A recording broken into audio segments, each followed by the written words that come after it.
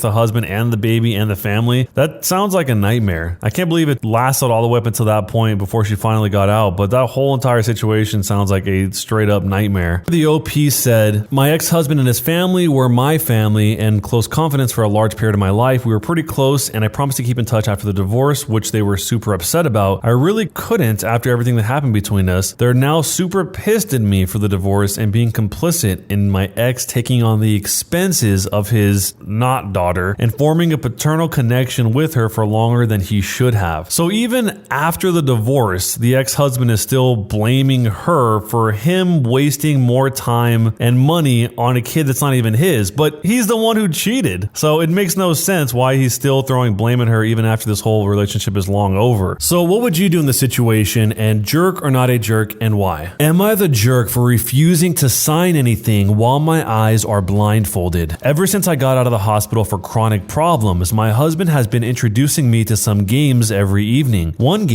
used to be about doing things while my eyes are blindfolded, involving puzzles, Rubik's Cubes, shaped objects, etc. We take turns to do it just for entertainment. Just a couple of days ago, he's been trying to get me to sign papers while wearing a blindfold. I refuse to do it because he never lets me take a look at what I'm signing, neither before or after. He says that he was just trying to see if I could leave the same signature every time I sign, but I couldn't help but feel uncomfortable. I told him I didn't want to play this game unless he shows me the papers first, but then he would say, never mind then, and stop bringing it up. Last night, he tried to convince me to give it a try and even volunteered to go first. I asked if he was going to show me what I was going to sign, and he made a face and said no. It's the rules and I should respect them. I refused, and he kept on about how I keep acting worried and suspicious for no reason. He said I clearly don't trust him, and he was hurt by finding that out now after everything we've been through. We had an argument and I told him to drop it and not bring it up again, period. He was mad despite saying it was no big deal. He was obviously upset with me and kept talking about how I don't trust him and that I was out of line to assume or suspect anything from him like this. I might be paranoid, but I couldn't help it. I do think I was the jerk to him after he stood by my side when my own family didn't even visit. But am I the jerk for refusing to sign anything while my eyes are blindfolded? This sounds like the weirdest con job of all time, because how are you going to go into court and then say, oh yeah, I didn't sign that with my eyes closed. I was blindfolded when I signed it. Pretty much no one would believe you. And then you would have to say, yeah, that is my signature, but I was blindfolded. And everyone there would say, why did you sign this when you were blindfolded? And you'd have to explain this story that sounds really, really dumb about how you played games where you would solve Rubik's Cubes with your eyes closed and then you would sign things. Some people in response to this thought that maybe the husband is trying to get her to sign financial documents, a loan, a will, property, divorce papers. It could be really anything. You guys can take a guess of what you think he might be trying to get her to sign. But the fact that he won't let her look at what she's signing is the strangest part, because if he's really doing it to see if her signature is the same or whatever, then why not just show her, hey, this is a blank piece of paper? The way that he's doing it is just so sketchy that how could it not seem weird? So let me know what you guys think he's trying to make her sign, if anything, and jerk or not a jerk, and why. Am I the jerk for being hostile and rude to my sister's boyfriend over a joke he told my wife? My sister is 26 years old and she brought her 30-year-old boyfriend over to our parents' house to meet him for the first time. My wife and I came as well. We met the dude. He seemed okay-ish at first, but then started asking weird and personal questions. My wife had breast cancer and got a single mastectomy last year. She told the story to my sister's boyfriend and he was like, oh. Then stared at my wife briefly, then playfully said, without even asking, I can pretty much tell which one got the blow. We were floored. My wife could barely keep a straight face. She lied so she could leave the table because she was literally about to tear up. I just looked at the dude and said, are you serious? And he said, what? I was just joking, bro. I started asking him to explain the joke to me. He just stared. I asked him again to explain it to me in detail, but still got no answer. My sister asked me to stop because clearly he got uncomfortable, but I insisted he explain the joke to me clearly. My wife and I didn't get it. Things got awkward with him avoiding eye contact while I just stared at him the entire time. I still insisted and asked him to explain the joke right then and there, but seconds later he said he needed to step outside to make a phone call. Turns out he got in his car and left. My sister had a meltdown, screaming and berating me for how I treated her boyfriend, calling me hostile with anger issues to scare her boyfriend out of our parents' house. I told her he was overstepping and made my wife uncomfortable to the point of crying. She actually called my wife such a princess and said she is soft and cannot take some teasing. I had an argument with her and my parents intervened. I took my wife and left. My dad called me later and said that he understood how hurt my wife felt, but my sister's boyfriend was visiting for the first time and I showed hostility and aggression instead of just ignoring him. He encouraged me to reach out to him and my sister later on and talk it out, but I declined. So am I the jerk for being hostile and rude to my sister's boyfriend over a joke he told my wife about her mastectomy. It sounds like the OP just wanted him to explain the joke. There's nothing wrong with just wanting to understand the joke and asking him to explain it, because maybe there was something funny he missed. About the whole alternative way to handle the situation by ignoring him, if they're worried about being rude, maybe that's even more rude because you're ignoring what he's saying instead of saying anything else. And in this case, he's really trying to understand what is the joke. But zooming out of this whole thing, I'm surprised that the wife even brought up the mastectomy to begin with, because whether the joke was made or not, it seems like it's kind of a sore subject. Or maybe it wasn't until he brought this up. It's hard to tell with what we know here. So if somebody said this joke to your wife, what would you do? Let me know down below. And jerk or not a jerk, and why? Am I the jerk for refusing to put my packaged snacks back in the fridge per my husband's request? I'm a 34-year-old female, I'm diabetic, and keeping packaged snacks near me is essential because oftentimes I get low blood sugar due to issues I have with appetite. I don't eat lunch or dinner properly. My brother-in-law and his pregnant wife moved in with us a month ago. The issue began when my sister-in-law started eating snacks that I usually keep inside the fridge. I tried buying more snacks,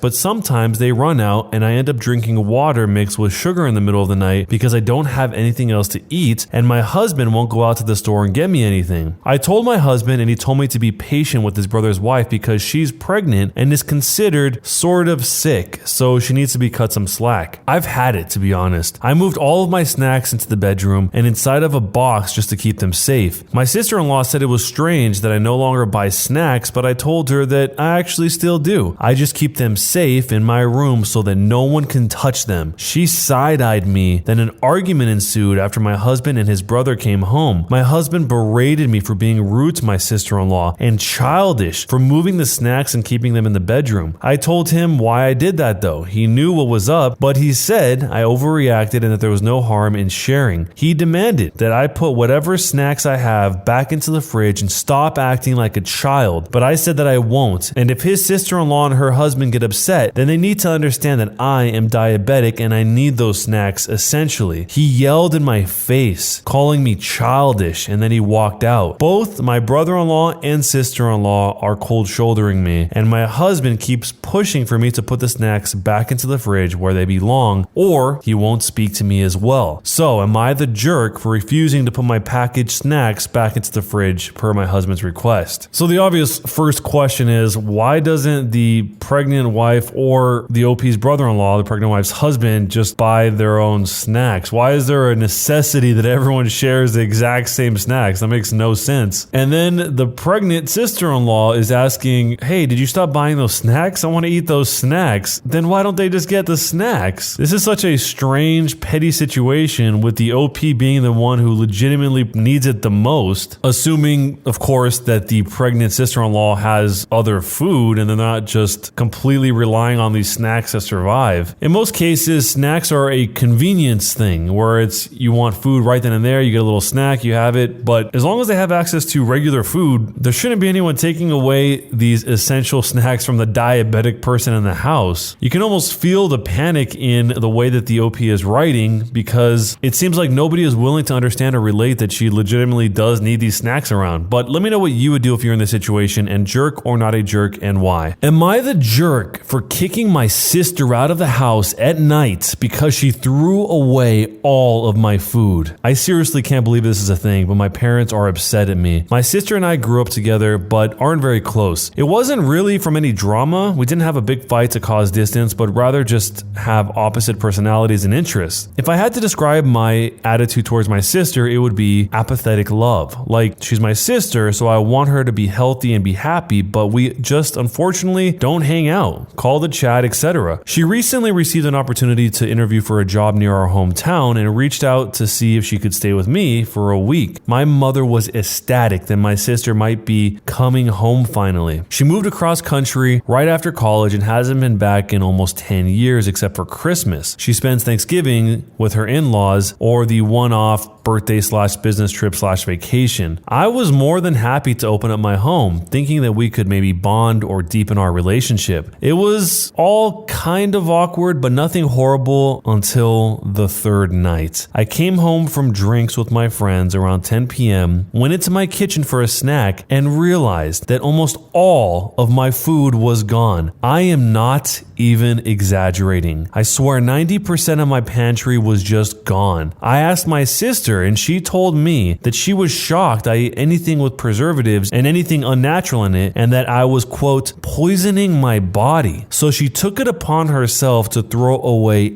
everything that she deemed unhealthy. Guys, I am talking about so much food, both packaged and unpackaged. Even things like spices that weren't fresh were tossed. It was like someone had robbed my kitchen. I demanded that she pay to replace everything, but she dug her heels in and said that she was doing me a favor and that the way that I ate was disgusting. These were her literal words. I know I'm biased, but my diet isn't even crazy. It's pretty much just standard food you can find in any grocery store. I was so upset that I made her pack up and leave. She ended up having to take a cab about 30 minutes away to stay with my parents. My mother is absolutely devastated that we're fighting and insists that I apologize in order to keep the peace because she really hopes my sister will take the job and move back. I told my mom if she wanted to lose not one but both daughters, then she'd keep pushing for me to apologize for something I feel I have a right to be upset about. My dad says that she's been crying every night though, and I love my mom so much I feel like a huge jerk for being stubborn about the situation.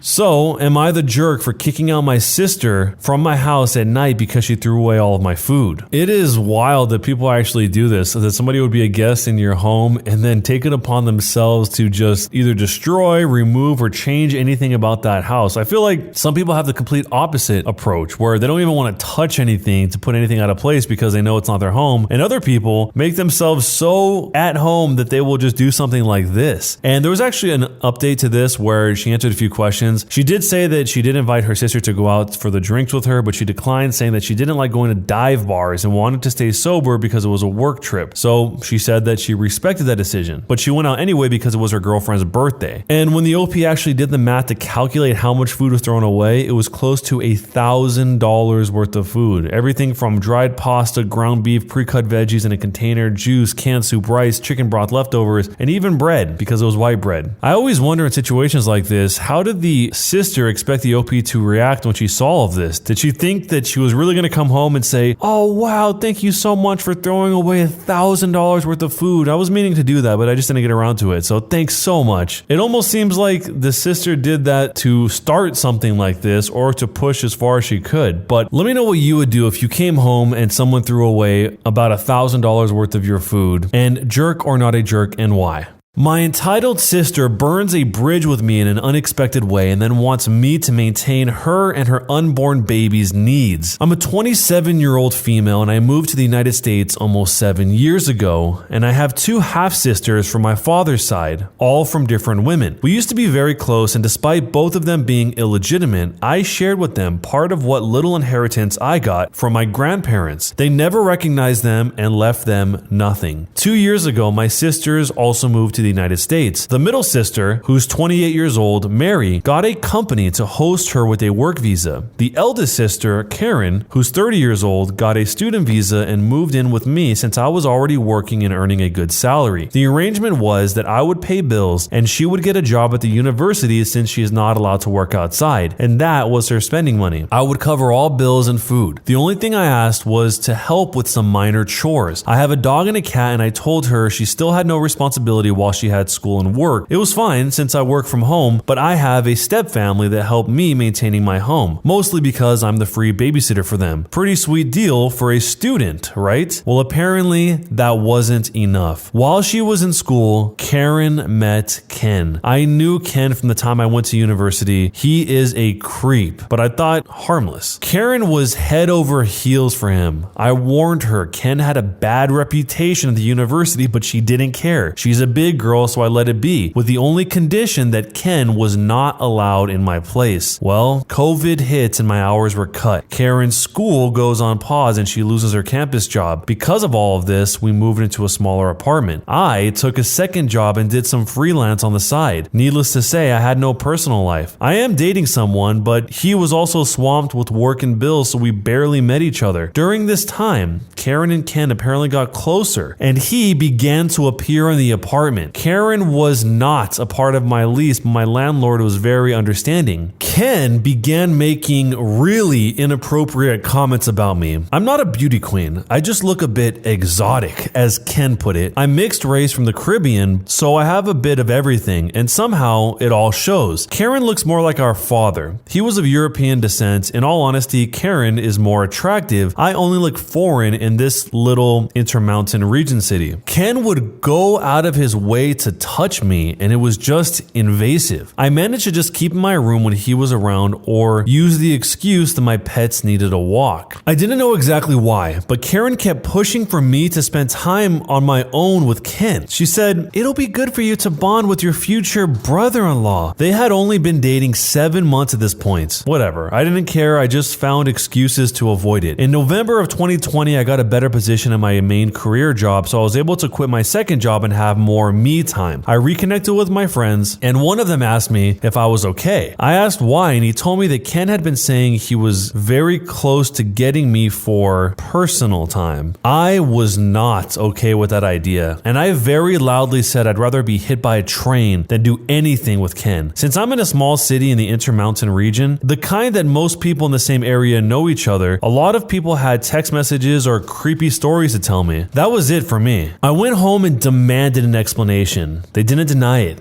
Ken even said Karen had said it was fine and I was doing them a solid as her sister since he had a fantasy he wanted to go for. I told them they were both disgusting and that Ken had to leave or I would be calling the cops. Ken left with some insults sent my way and Karen began telling me she didn't see the problem since my partner and I were on a break. We were not. I told her I was not for her to sell around like property and that she had 2 weeks to find a place of her own. I was done with her. I called all my relatives and sent them copies of the text messages I was given, and no one in our family wanted to do anything with Karen. She moved in with Ken a few days later. It took some effort, but I was able to get a restraining order for Ken. I couldn't get one for Karen. Still, they disappeared from my radar except for a few encounters which were easily solved with showing I was about to dial 911. And then today happened, and I had to hold back my laughter. Mary, the middle sister, had kept tabs on Karen since we're sisters and all, and she messaged me with a notice saying, "Hey, Karen just called me. She's pregnant and Ken kicked her out." I just stared for a few minutes and responded, "Oh, that's sad." Mary knew and supports that I don't care or have any intentions to help. Karen used Mary's phone to call me. She begged me to help since Mary is only letting her stay for a week before she moves to another state. She said that she missed her little sister and had no one else to go to. She knows that I have family health insurance. I pay for private health insurance for 2 relatives that are in hard times and have health conditions, and that I could do something like that for her pregnancy medical bills. This baby is a blessing and I should want to help her raise it, meaning I pay for everything. I let her pour her heart out for a good 5 to 7 minutes and then I said, nope. I ended the call. She tried calling again for a while and then stopped when I got a text message from Mary saying that she had left her phone on the counter and that she was sorry for the spamming. Most of my family agrees with me, even Karen's mom. The only one that disapproves is Karen's aunt. She's not my aunt, but I called her aunt anyway since I've known her for many years. She's been putting pressure on me most of the day. She only stopped when I told her one more message and I would show her text messages to my stepfather, who is her landlord. I feel bad for the baby to a point, but this is one of those moments that all I can think about is not my circus and these are not my monkeys. So am I the jerk? Before we even start breaking this whole thing down, there is actually a full-fledged part 2 we're going to jump into first. This gets even crazier. So in summary, I have 2 half-sisters, Mary and Karen. Karen used to live with me rent-free and decided to offer me up to her creepy boyfriend like a side dish. I kicked her out and she went to live with him. Then she got pregnant, he threw her to the curb, and now she wants me to take care of her and her unborn baby. Now to today. Mary called me this morning to have brunch and discuss things related to Karen, our eldest sister. She told me she understood if I don't want to be a part of the mix, but she really wanted it to be discussed, and after I can just walk out. I know Mary, and I know she's trying to just leave everything in order before she leaves the state. She's the peacekeeper of my siblings. I agreed on the condition that there was no way Karen would come home with me. Mary just said, if she tries to follow you, I'll drag her out myself. So I dressed up and off I went and brunch with my sisters. I'll skip the pleasantries and dumb, friendly family look Karen attempted. Once we were done eating and just having coffee, Mary set all the cards on the table. She explained that she couldn't take Karen with her out of state because she's getting married to her longtime girlfriend and they can only afford a one-bedroom in her new city. She also said Karen was insane if she thought Mary would allow her to live with me, even if she had the power to make me take Karen back in. That Karen was lucky she even let her stay with her for this last few days. She told her the only reason we were doing this was because her mother had begged her to at least put Karen somewhere safe or find a solution for the pregnancy. So she turned to me as the most stable economically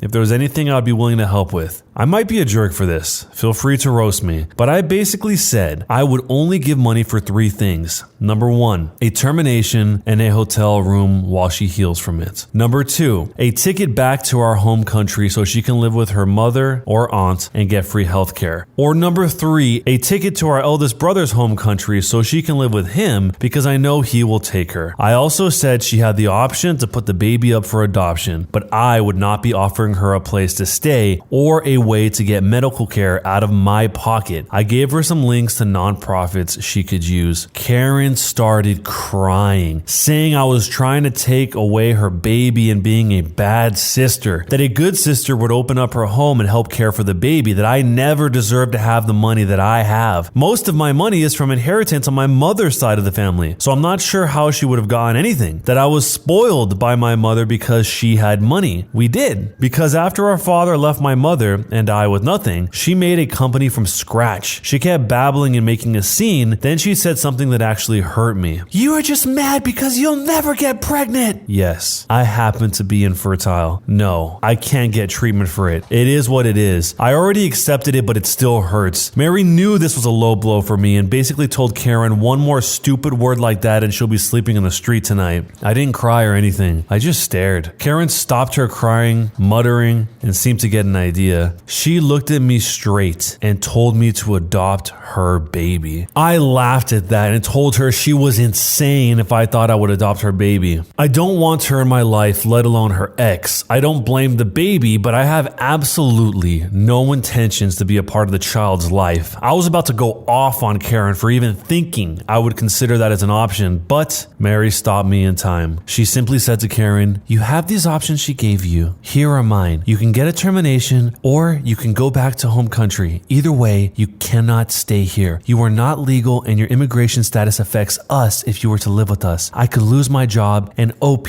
could lose her resident status. You have until next Friday to choose. If none of these options work, you will have to find your own solution without us. I don't want you anywhere near my little sister. You put her at risk of being assaulted or worse. You are lucky I have an empty room for 1 more week for you to crash in. But after, I don't want to see you in person. We can keep in touch by Facebook or by phone. You've lost the right to spend time in person with either of us. I just stared at Mary. She's very quiet and normally the most reserved of us, so this was not expected. Mary paid, didn't even wait for the change, and left Karen with enough to get a taxi home. Mary grabbed me by the arm and took me out. I didn't know how much I needed someone to just protect me for a change, but I did cry a little on the way out from pure relief that I had one older sister that still looked out for me. We decided to go for ice cream afterwards like we did as kids when bad things happened and discussed our plans to spend holidays and vacations together. Mary's girlfriend also joined us for ice cream, and the whole time she just made jokes about how sad she's going to be without her moving table. She's much taller than me and it's a running gag with us. Nothing too dramatic, thankfully. Mary and her girlfriend are going to come come later for dinner with me. Depending on how this mess ends, there may be more updates, but at this point, I think it's pretty much done. I'm not sure if Karen will take any of those options, but regardless, I have no intentions of putting my money for anything but what I said I would. And yes, Mary is my hero, if anyone's curious. Also, Karen is not penniless. I gave her $10,000 at the start of the year when our grandmother passed away. That was her part of the $30,000 I was given. She's also been saving the money from her college job. I worked at the university about 4 years ago and I was getting $9 per hour. Her mom also sent her money. Unless she wasted all her funds, she won't go home without money. If that was the case, my brothers Mary and I would all give her something. She might be in my blacklist, but she is my sister at the end of the day. And here is part 3, the final part of this story. Karen chose none of the options. She decided to make life difficult, so she is now arrested and more than likely will be deported. Let me explain what happened. Tuesday, Mary decided to leave for a nearby national park to enjoy it one last time before she moves too far to drive there. She left Karen with the key and some money. Big mistake. Mary and her girlfriend returned yesterday and found all the locks in the house had been changed. To make it even worse, Ken, Karen's supposed ex, had moved into their house. I know. Mary should have seen this coming, but they grew up as best friends. They used to be closer to each other than anyone else, myself included. Obviously, police were called and it was a huge mess. Karen and Ken claimed it was their house. Mary and her girlfriend kept telling them, no, it's not. It's not even Mary's house anymore. It was sold and the new family that owned it arrives on Sunday. The realtor was going to give them the key. The police officers were so done with this mess before it even escalated and asked everyone for their IDs. Ken, Mary, and Mary's girlfriend all had their IDs. Karen only had an expired passport. Karen got arrested on immigration charges. Ken got arrested on charges relating to breaking and entering and some others that I don't know for sure. I got this secondhand from Mary while she was basically about to commit a felony had it not been for the officers present. Today I got a call about my sister. Her lawyer said she's claiming to be my surrogate and that the baby in her is actually my child. Yes, she actually tried this. I told the lawyer that I was not looking for a surrogate or adopting a child. I am already fostering and I have no space. And then my sister got pregnant by accident with Ken. He asked if I would be willing to foster the baby since the child would technically be American. I said absolutely not. He tried to work things out with me, explaining my sister will most likely be deported otherwise. I just told him if that's the law, then that's how it will be. I asked him to please not contact me about her anymore. As far as I'm concerned, the only family she has is in our home country. Aside from the scare and the new locks, Mary is okay. The realtor has copies of the new keys for the family that owns the house, and now my sister and I are planning to have no contact with Karen. I don't know what exactly will happen to Karen, nor do I care anymore. Now, not even my aunt in my home country wants anything to do with Karen and even apologized to Mary and I. As for Ken, who knows? I hope he goes to jail, but if he doesn't, I couldn't care less. I now feel like a massive boulder is off my shoulders and I can just focus on work and teaching my foster daughter about Star Wars. We have already watched all of the original trilogy and we have a Clone Wars marathon planned for the weekend. So if we skip into the future to see what happened, there was actually one update that came out in the future that said Karen was offered to leave the US willingly and she will face no negative effects for her status. She called my mom to see if she can convince me to give my sister the money for the ticket. Mary and I agreed to pay for the ticket on the condition that she never contacts either of us again. So, am I the jerk? This was one wild story. I cannot believe that she tried to say that she was the OP's surrogate. In other words, that the baby would legally be the OP's. It seemed like she was trying to get rid of that baby any way she possibly could, which is obviously a very sad existence for a baby, any baby, to be born into. Probably one of the most bizarre parts of this entire story was back in part 1 when Ken, Karen's ex, expressed that he wanted her sister, the OP,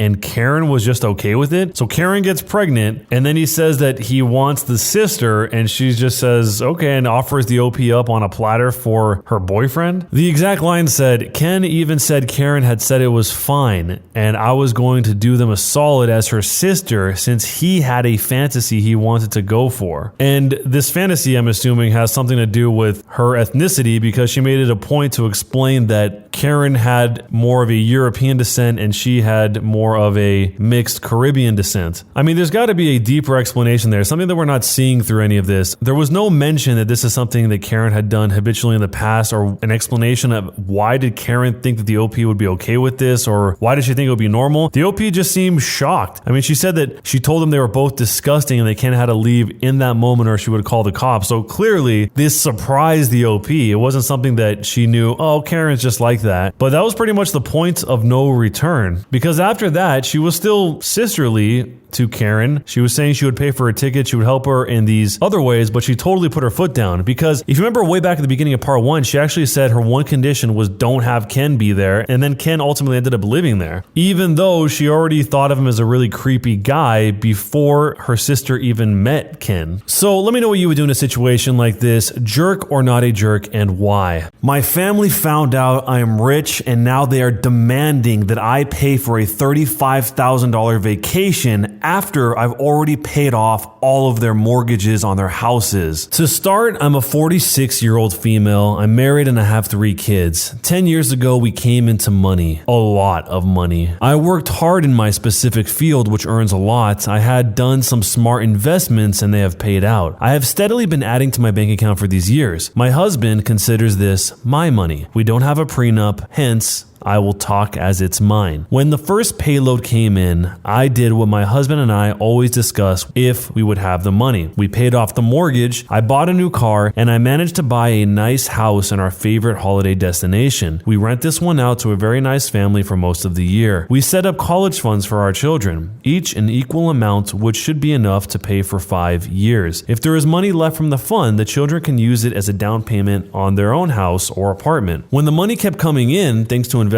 in my work, I looked towards what could be done for my immediate family. My husband has 2 sisters, and we have 5 nieces and nephews on his side from one of the sisters. My brother has 2 children as well. It was decided that all the nieces and nephews would have college funds as well for the same amount as my children under the same strict stipulations. I would get information about the costs and make sure everything is paid. My eldest niece had already started college, so I paid the amount already paid to her parents to keep everything fair. She managed to finish within the 4 years and had some money left over. I had an accountant, who's my dear friend, find out what would be beneficial to my brother and one of my sister-in-laws in regards to their mortgage. I paid off the majority for both of them. My parents were sent on a nice trip since their house is already paid off, and for both of my in-laws and other sister-in-law rent, so I paid a certain amount so they can save that money. Part of the money goes to charity at home and abroad. I also set up some college funds for the children of our closest friends and family members. As a treat, my husband, Elo, and I went on a paid by us/me vacation with both my extended family and his.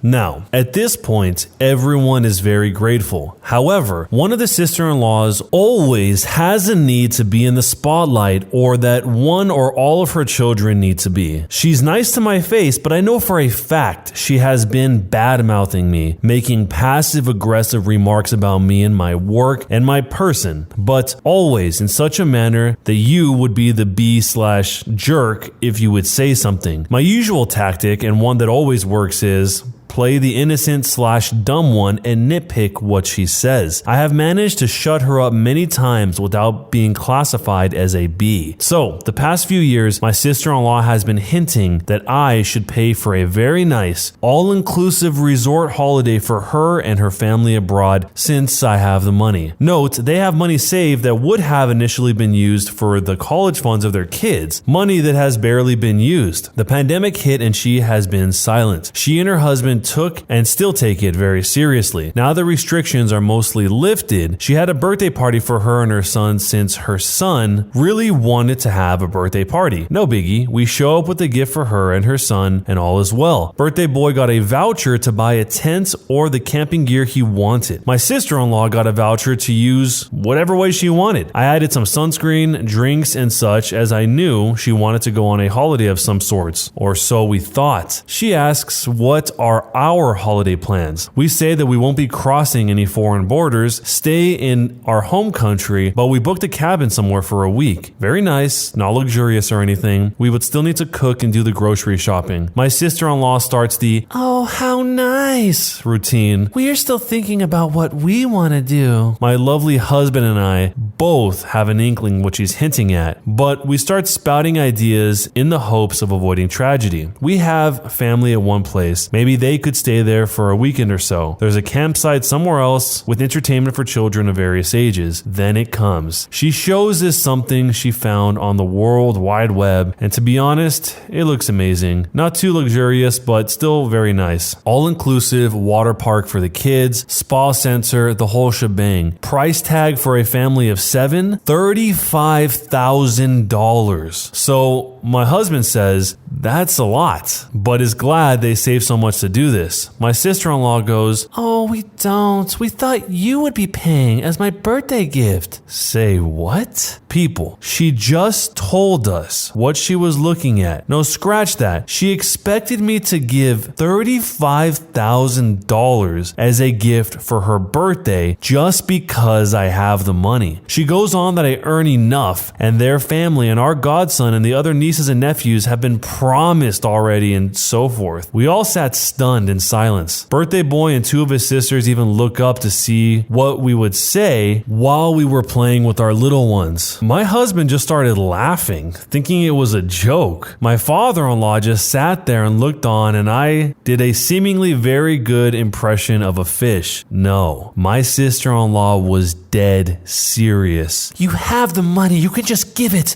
You won't miss it. This woman has shown her disdain for me and my work many times in a very sweet, passive-aggressive manner, so that it is hard to call her out on it. Me, my husband, and even her father still have done so. I just sat there and listened how she widened her eyes, trying to look sweet, something she does every time she wants something, and giving all the reasons why we should give the money without counting the voucher we already gave her. I then regained my wits and say the full sentence she didn't want to hear. But you have the money. I have the money. That is true. So you can pay for it. I could indeed. Interrupting me. Oh, that's great. But I won't. But we deserve it. You won't even miss it. We're family. Yep. Unfortunately, you and I are family now. I love being a family of your kids, however. I said, fact. We are indeed family. Fact. We all deserve a nice holiday after the fluff show called COVID. False. I would surely miss it since it won't be in the bank account. I intended that one as a joke. My sister-in-law and brother-in-law continue to rant about how much they think I should pay for it. I said, listen, you have shown me many times that you do not respect me or my line of work. You do not respect the fact that I worked very hard and made sacrifices to earn this money. You do not respect the fact that I have paid off your mortgage, paid for the college education of your children, and even some money for their own place. You badmouth me, call me names, and even told people that my husband should divorce me. My sister-in-law is trying so hard to deny it, and my brother-in-law calls me a liar. My father-in-law joins in and sides with me. Her own children can tell their father that they have heard their own mother say horrible things about me. The birthday boy even recorded one conversation she had with someone while he was making a TikTok video. He showed this and my brother-in-law went mute. The conversation continues. My sister-in-law notices she won't get the expensive holiday she wanted and says, fine, then don't pay for this holiday.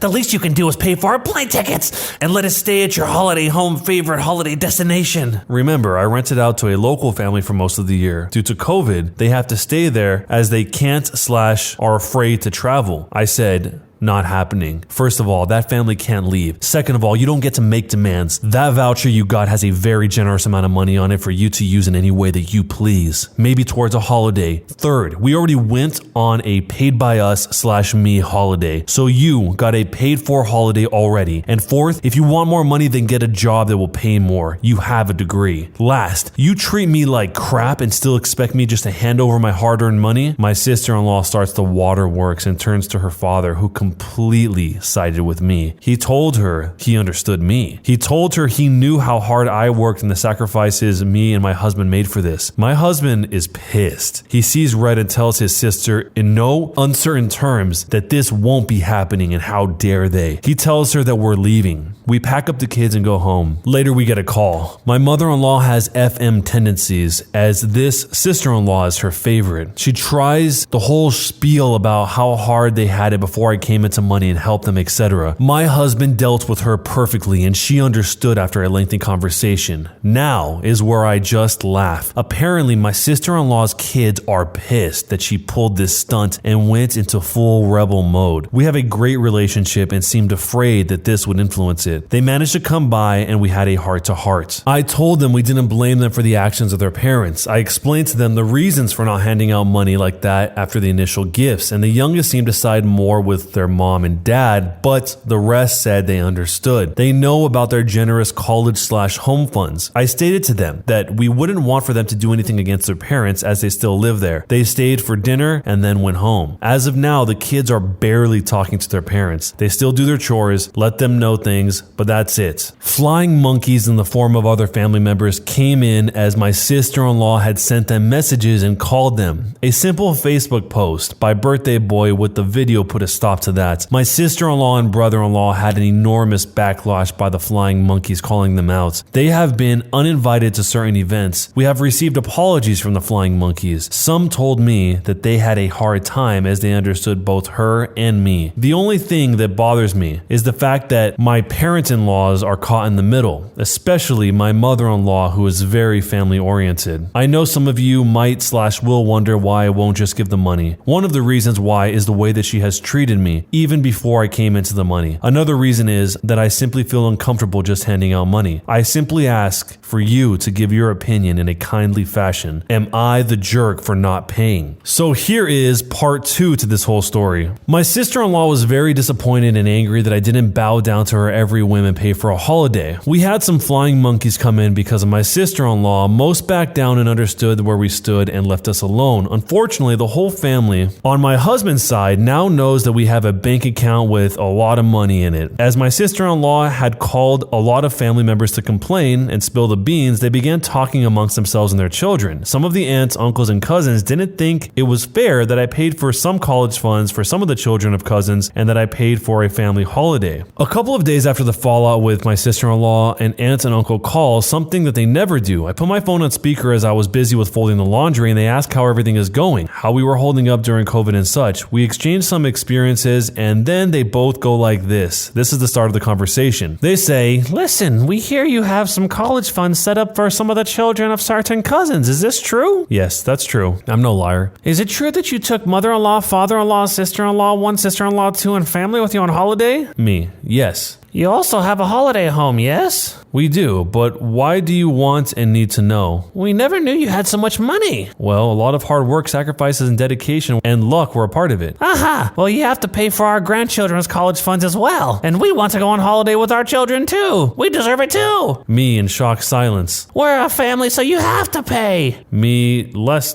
shocked silence. "Yes, we want college funds for your 6 grandchildren, each consisting of $800,000 for each child, and we want a holiday home like yours, but in this location. We already have one we want, and we'll send you the information. And that also goes for our family holiday. We're a family, and since you have the money, you can pay for us too." I was in pissed silence. They continued to rant that they deserve it because they're family and family takes care of each other. My husband, meanwhile, had heard everything was getting angrier. I had pressed a record button halfway through the conversation and asked them to repeat their demands. I eventually asked them if they had more to say, which they hadn't. I just flat out said that it wasn't going to happen. They might think they're entitled to my money, but they weren't. I quoted that phrase that they and many of the family give us when my husband and I didn't have the money and we were in a tight spot because we had a health scare. We asked every family member if we can borrow some money and we would pay it back. Only 3 of the 9 aunts and uncles helped us and we paid them back. The quote, "It's your responsibility to have and save enough money for the care, well-being, and education of your family. If you can't, then you don't deserve them. We won't be giving you any money." Stunned silence on their side. I told them to relay the message to the rest and to not call us with such demands, and I hung up the phone. My husband was very proud. In the weeks that followed, some of the other aunts and uncles and cousins called with the same. Only those aunts, uncles who helped us in our time of need called and told us to say that it is our money and that they have seen plenty of it and don't ask for more. One cousin called and asked for a certified loan for a down payment on a house, something I have agreed to. They had the majority saved but came short $1,000. They had to pay for it sooner as they could get the house sooner. Just now I saw that I received the first half of it. That also raised hell. Then with the aunts, uncles, and cousins, we had a Zoom call and I explained to them my reasons for not doing this. I told them that they could always come to me when they truly needed financial help, but under legal contracts so that neither party would feel themselves getting screwed over. My cousin who borrowed some money even showed the certified/notarized loan. Most seemed to understand but not entirely happy, but they knew they could come for help, but for some it wasn't. Then came the cherry on top. I came home last week on a weekday to find a lot of parked cars in an otherwise almost empty street. I had to pass my house in order to park somewhere else. Around 15 to 20 of aunts, uncles, and cousins had gathered in the front yard, so much for social distancing. Afterwards, there were 3 aunts, 3 uncles, and some cousins and their spouses. I just parked the car and walked back home. Another thing that a few people know is don't mess with me. I am told that my right hook is very painful. So while walking back, I called the non-emergency line of our local police station and I told them the situation and telling them that crap might hit the fan if they come and assist in case it got out of hand. They would send some cops and then crap hit the fan. The moment I stepped inside of people, they started screaming, cursing, telling me to pay up or they will make sure that I'll pay one way or another, all the while cornering me. Some of the people poked their finger close to my face and my chest and my arms, and I told them multiple times to stop what they were doing and leave. Sometime though, during this, more cops were called by some neighbors as well, and when they arrived, they were trying to get me. Then one uncle made a big mistake. He slapped me. A man of about 6'3" slapped me. A woman of just 5'2" across the face in full view of the cops. The crowd went silent as he put his face almost in my face and went on a rant about how I had to obey him as one of the elders of the family, all the while with his hand raised as he would slap me again. He couldn't continue his rant. I knocked him to the ground. He stayed down, not unconscious, but quite rattled and stunned that I had punched him. This was apparently what the cops needed as well. The family members were stunned and the cops managed for them to get away from me. They were pissed. A couple of aunts, uncles, and cousins managed to make a run to their car and drive away. The rest to meet with some very angry cops, some fines for breaking social distancing rules, and the expectation that charges might be pressed against them. I'm fine. I had some bruised fingers and my uncle had a broken cheekbone, and my lovely cameras are now in the hands of the DA. The other family members have distanced themselves from the crap that happened. To be honest, I feel terrible. I feel like dividing a family because I just don't hand out my money. My husband says that this is money that I worked hard for, so I get to decide what happens. Still, I'm thinking of setting some college funds aside for the rest of the children, though I'm doubting that. It would also seem that I don't stand my ground and can be persuaded with violence, threats, and harassment. I am so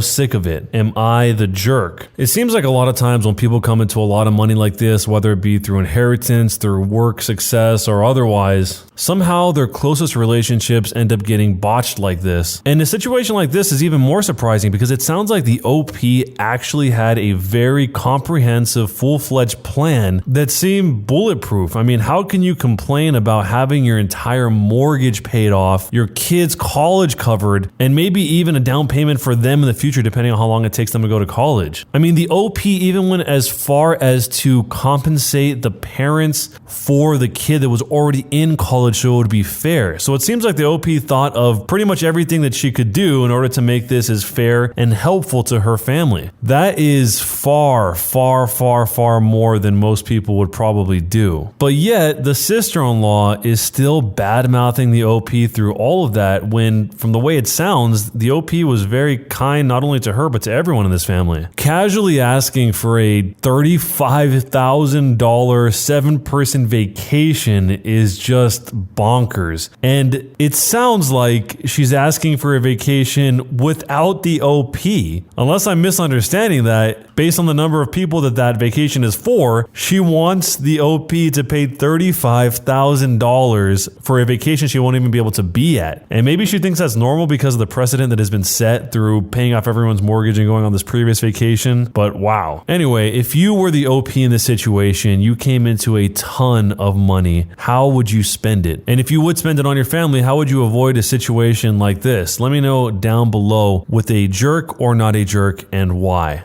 I'm a 26-year-old male and I found out my 26-year-old wife has been cheating on me for the past month. Oh, and I found out this morning, 6 days into our honeymoon. We've been together for 6 years. She left her phone while she went to get food at the resort we're at. I saw a message from a Monica that read, "Can't wait to see you. Don't let your worry of him knowing ruin your trip. Love you so much." Also a ton of messages back and forth about how much they love each other or some shiz. Sitting in the airport completely numb. Her only defense is, "This wasn't supposed to happen." She claims she caught feelings for a temporary worker at her job for the holiday season. We work at the same 2,000 plus person company. She wants a second chance but won't tell the other guys she's done with him. I need some reassurance that I'm doing the right thing by telling her we're done. I made it home safely and I'm staying in my parents' house until I can find my own place. She left me a voicemail this morning crying about how sorry she is and how she's meeting the guy today to break things off with him. The fact that she wants to go through the proper face-to-face breakup with him is a slap in the face to me after everything. On top of that, there will be zero proof that she actually does anything at all. Yeah. The way I think she sees it is that if I don't take her back, she has a backup plan. Screw this shiz. I've got an appointment with a lawyer tomorrow. After 2 days, my wife finally decided that she was going to end it with this other guy's. Naturally, I wanted proof, so I sat there while she sent the messages and showed me the responses back and forth. The first thing that struck me as odd is that every time she said anything to the guy, she prefaced and ended with how sorry she was. Secondly, the guy expressed that he deserved a face-to-face after everything. So after pussyfooting around and being nice to the guy, I told her that she can either end it completely or I was leaving for good and never coming back. So I dictated to her that he was never to contact her, see her, or attempt to see her in any way ever again. To this, he responds, "Okay, wow, unbelievable," and that she needs to tell me the whole story if I want to continue marriage since I, quote, deserve to know. Now, up until this point, she is adamant that the most she has done with this guy is make out with him. Well, wouldn't you know that after a little bit of pushing, she would crack and admit that she did the deed with him. At this point, I am done. She's been caught in a second lie trying to lessen the damage by the first. She can do nothing to make me even want to consider staying with her. Yesterday, we went and picked up divorce papers and decided that we would not get lawyers involved in dividing our things. Over the course of this, she of course tries the old, "We can make this work, I know we can," etc., etc. For a moment, I think it over, so I ask if she's talked to the guy since she broke contact. She had been texting him since the minute I had left. Absolutely disgusting. Third strike. Let me introduce a third person at this point. My mother-in-law, who is a firm proponent that we can work things out because we love each other. I've never had so many calls and texts from this woman in my life. As a side note, her mother has been divorced twice. The first time, surprise, for cheating, and knows what it's like and doesn't want us to have to go through it. Now, yesterday, we decided to divide up our stuff in an attempt to be somewhat fair. We each got a second person to mediate, my brother and her mother. Everything went fine until the topic of who would get our 2 cats came up. At that time, it was thrown in my face that it was only fair that we should each get 1 cat. Now I love my cats, and I'll be damned if this bee is gonna get them and try to tell me what's fair. So naturally, I let her know that this is simply not happening and here's why. So her mom, completely calm through most of the process, completely flips out and starts screaming at me that I need to settle down and be nice. My brother, of course, jumps in and tells her where she can shove it. At this point, my wife says she doesn't want to hear it anymore and surrenders the cat to me. Her mom, despite her attempts earlier to tell me that I was being a jerk and that I had to be nice, decides it's time to tell me that the only reason I want the cats is to hurt her daughter. I had a couple of private messages about our living situation, so here it is. We have a shared apartment together. What she originally thought was going to happen was that she is going to keep living there, which I'm fine with. However, she thought that I would pay half the rent until the lease is up in 2 months simply because my name is on the lease. I told her that is certainly not what is going to happen, as I don't even live there, don't want to live there,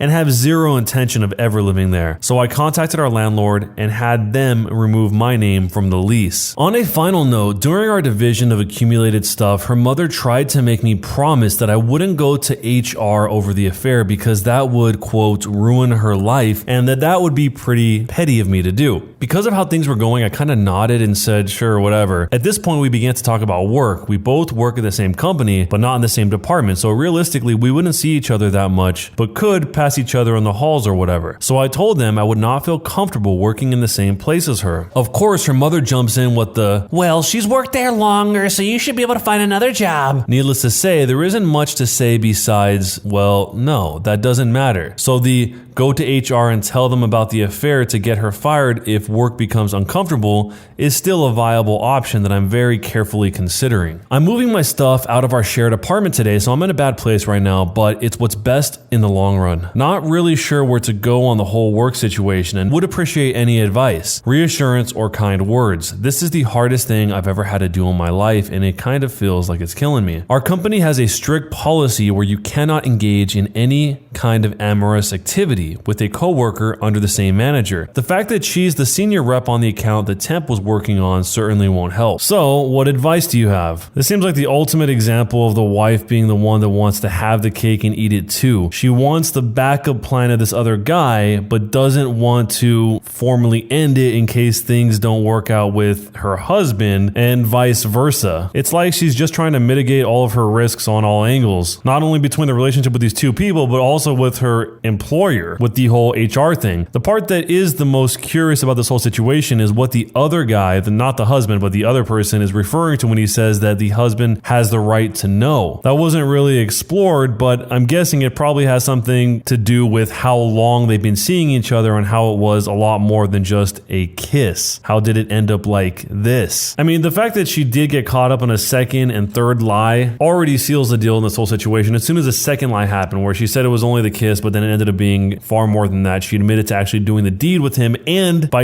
admitting that, she admitted to lying in the first place, which, how can you believe the rest of it if she wasn't being honest from the beginning? I mean, at least she did give an answer that she was still talking to him. At least she didn't lie about that at the very end, but at that point, I mean, it's so far gone. But let me know what you would do if you were in this situation. Am I the jerk for refusing to see other options for a girl and pressing charges for what she did to my son's car? I'm a 39-year-old male, and my son, who's 17 years old, Bryce, dated our neighbor Lana, who's also 17, for a year. They broke up in mid-January for reasons I don't know. I won't sugarcoat this. I never liked Lana. She always seemed a little unhinged, controlling, and aggressive, and she's always demanding Bryce's attention, and there were quite a few times when she showed up at our house out of nowhere, whether at 7 a.m. or 11 p.m. because Bryce wasn't answering his phone, screaming and calling him a cheater when it wasn't like that. The thought of our son getting treated like that by his girlfriend made us worried so much. My wife and I tried to talk him out of that relationship. We said how it wasn't normal nor healthy. We didn't want to force the breakup because we feared Lana would lash out to him, so we tried to do it in a sneaky way. We don't know if it worked, but they ended up breaking up. He said that after he broke up with her, Lana didn't contact him, which was weird because he expected her to go nuts. But I told him that if fate didn't give him any trouble, he better not tease it. Now, the problem is that we bought my son a car for Christmas. Nothing fancy, but enough to get him to school, his job, and eventually college. He parks it in our driveway outside of our home. Ever since the month began, we have been finding scratches all over the car. We know Lana was doing it, but since it was minimal, my son decided not to do anything, even if we could prove that it was her. We have our own cameras. Still, something seemed off for me, so I decided to switch on the cameras facing his car directly just in case. Well, 2 weeks ago, we got up and we found my son's car covered in a ton of stuff. Paint, glue, feathers, confetti. The door handles were wrecked, flat tires, paint all over the windows. You get the picture. Bryce and my wife were so distraught. We called the police and I handed them the CCTV footage that showed Lana and her brother, who's 23 years old, destroying my son's car. We pressed charges, and needless to say, Lana's brother went straight to jail. But since she's still a minor, her parents want to make a deal, but I refused. I don't think she should get a way out. Before the police were here, she was laughing her head off and she tried to play it cool. If she thought this was funny, then she's old enough to face the consequences. My wife and I want to stand our ground. They said they'll buy my son a better car and put Lana into therapy, but it's not enough. So, am I the jerk for refusing to see other options for a girl and pressing charges for what she did to my son's car? Some people just want to see the world burn. Lana sounds exactly like the dad described as totally unhinged. The fact that she went radio silent for that long and then just came back by basically destroying the exterior of his car, I'm assuming that is going to have to be totally scraped off and repainted because the scratches that she was adding to the car weren't enough. It seems like this girl probably just has a little bit too much time on her hands. I mean, if she's running around with enough time to obsess over stuff like this and scratching cars and destroying them and convincing her brother to go do this this with her, she could probably use a hobby or two. It almost seemed like not only Bryce the son, but the parents themselves were afraid of this breakup happening. And you know it's going to be bad when the parents of the person that is dating the person are afraid for a breakup. So if you were in this situation, would you press charges? Would you accept the deal that Lana's parents were making? Or how would you handle it? Let me know down below, and jerk or not a jerk, and why. Am I the jerk for refusing to add my ex-husband's name to the title of the bookshop that I inherited from my father? Here's some context. I'm a 35-year-old female, and my ex-husband Kevin, who's 37 years old, got separated 2 years ago. We share custody of our 2 kids who are 9 years old and 5 years old. My father owned a small bookstore in our hometown that I inherited recently. To be honest,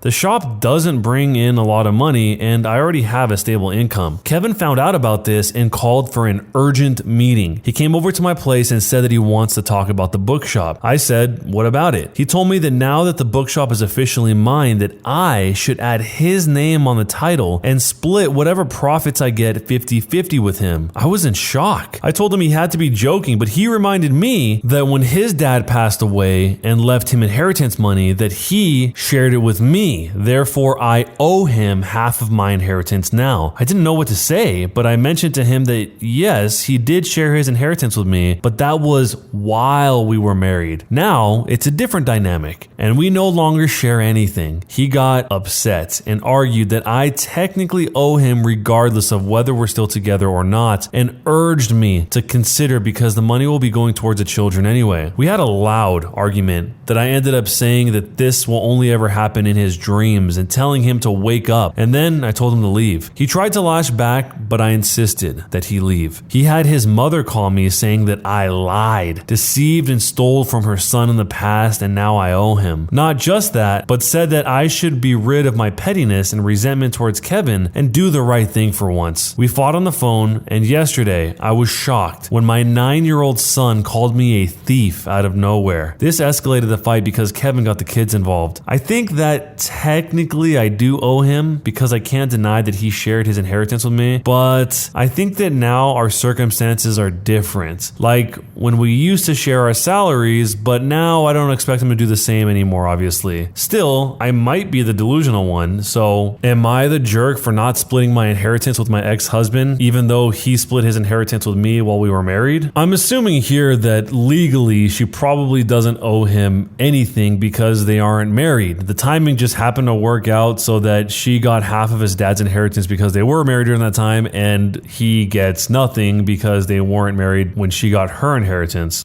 I could see why that would feel very unfair to Kevin, but legally, I don't think he has any claim to the bookshop. We don't know, but I'm guessing that his inheritance was probably somewhat substantial, otherwise he wouldn't bring it up. And this bookshop, it sounds like, is not very substantial at all. As she said here, it doesn't really make very much money. It's interesting though that despite what's legal and what's not legal, she actually says that I think that I technically do owe him because I can't deny that he shared his inheritance with me. So she's saying that she feels as though she does owe him, even though that's not what she's telling him when she's communicating with him. I think ultimately the decision is going to come down to how does she feel about her husband, her ex-husband, and how is it going to affect the kids. But if this was you, what would you do? Would you give him half of your inheritance, or would you say no way? Jerk or not a jerk, and why? Reserve a bike locker when you shouldn't. Nothing a $20 pair of bolt croppers can fix forever. The town in which I live has full-size bike lockers, very secure. On these lockers are signs saying you can't reserve them by leaving them locked and empty. This is how it started. I regularly commuted from my hometown to the next big city. I used to cycle each morning to the train station, wheel my bike into a locker, lock it, and go to work. One morning I get there and all the lockers are used. It's a real pain, but I get my wife to drive in, take my bike home, and I go to work. The next morning I get to the lockers 30 minutes sooner. It's 7:30 a.m. Thinking I just needed to be there sooner to get a locker. Nope. All used. I start to wonder what's really going on, and I get on my hands and knees and look under the doors of the lockers, and nearly all of them are empty, locked by people. First, I try to be reasonable. I call the council, who have the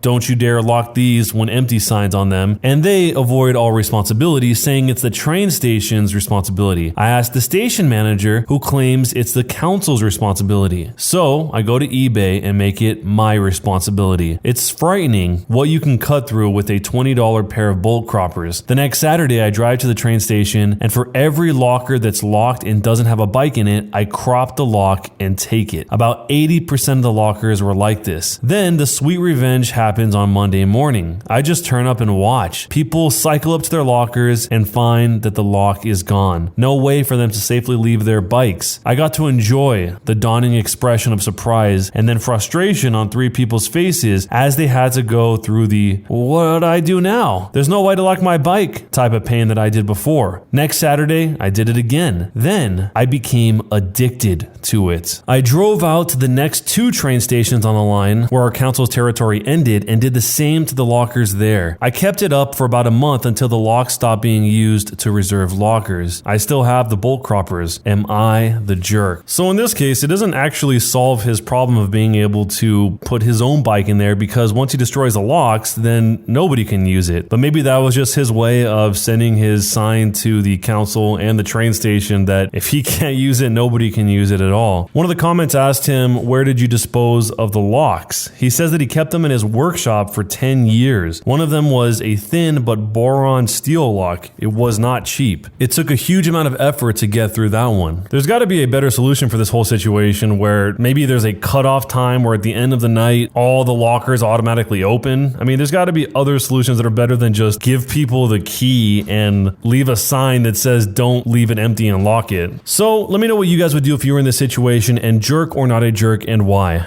A Karen tries to force me out of my bus seat and loses her mind by swinging her handbag at my dog to get him out too. So I was taking my dog to a park quite far away to give him some quality time with himself by running around everywhere. I was hoping for a calm day of walking my dog and relaxing, but it was the complete opposite. I got on my bus with him and sat down next to the front as it was cooler than the back and it was designated for dogs. He jumped up and fell asleep. A few stops later, the entitled parent and embarrassed kid entered. My dog was fast asleep, and he doesn't like being moved when asleep, or he will snap at you out of fright. The two searched for seats, but it was packed. They saw me and my dog. The look of disgust on her face as she saw my dog on the seat was immense. She stormed over and demanded that me and my dog get out of the seats. I said, "No, sorry, miss, but I have sat here for longer than you. Why can't you just stand up and hold on, as the stop isn't that far?" "I shall not be told what to do by you, and my child has a hurt leg." He was standing pretty okay to me. The entitled kid said, "Mom, can we please just stand?" "No, I want this seat,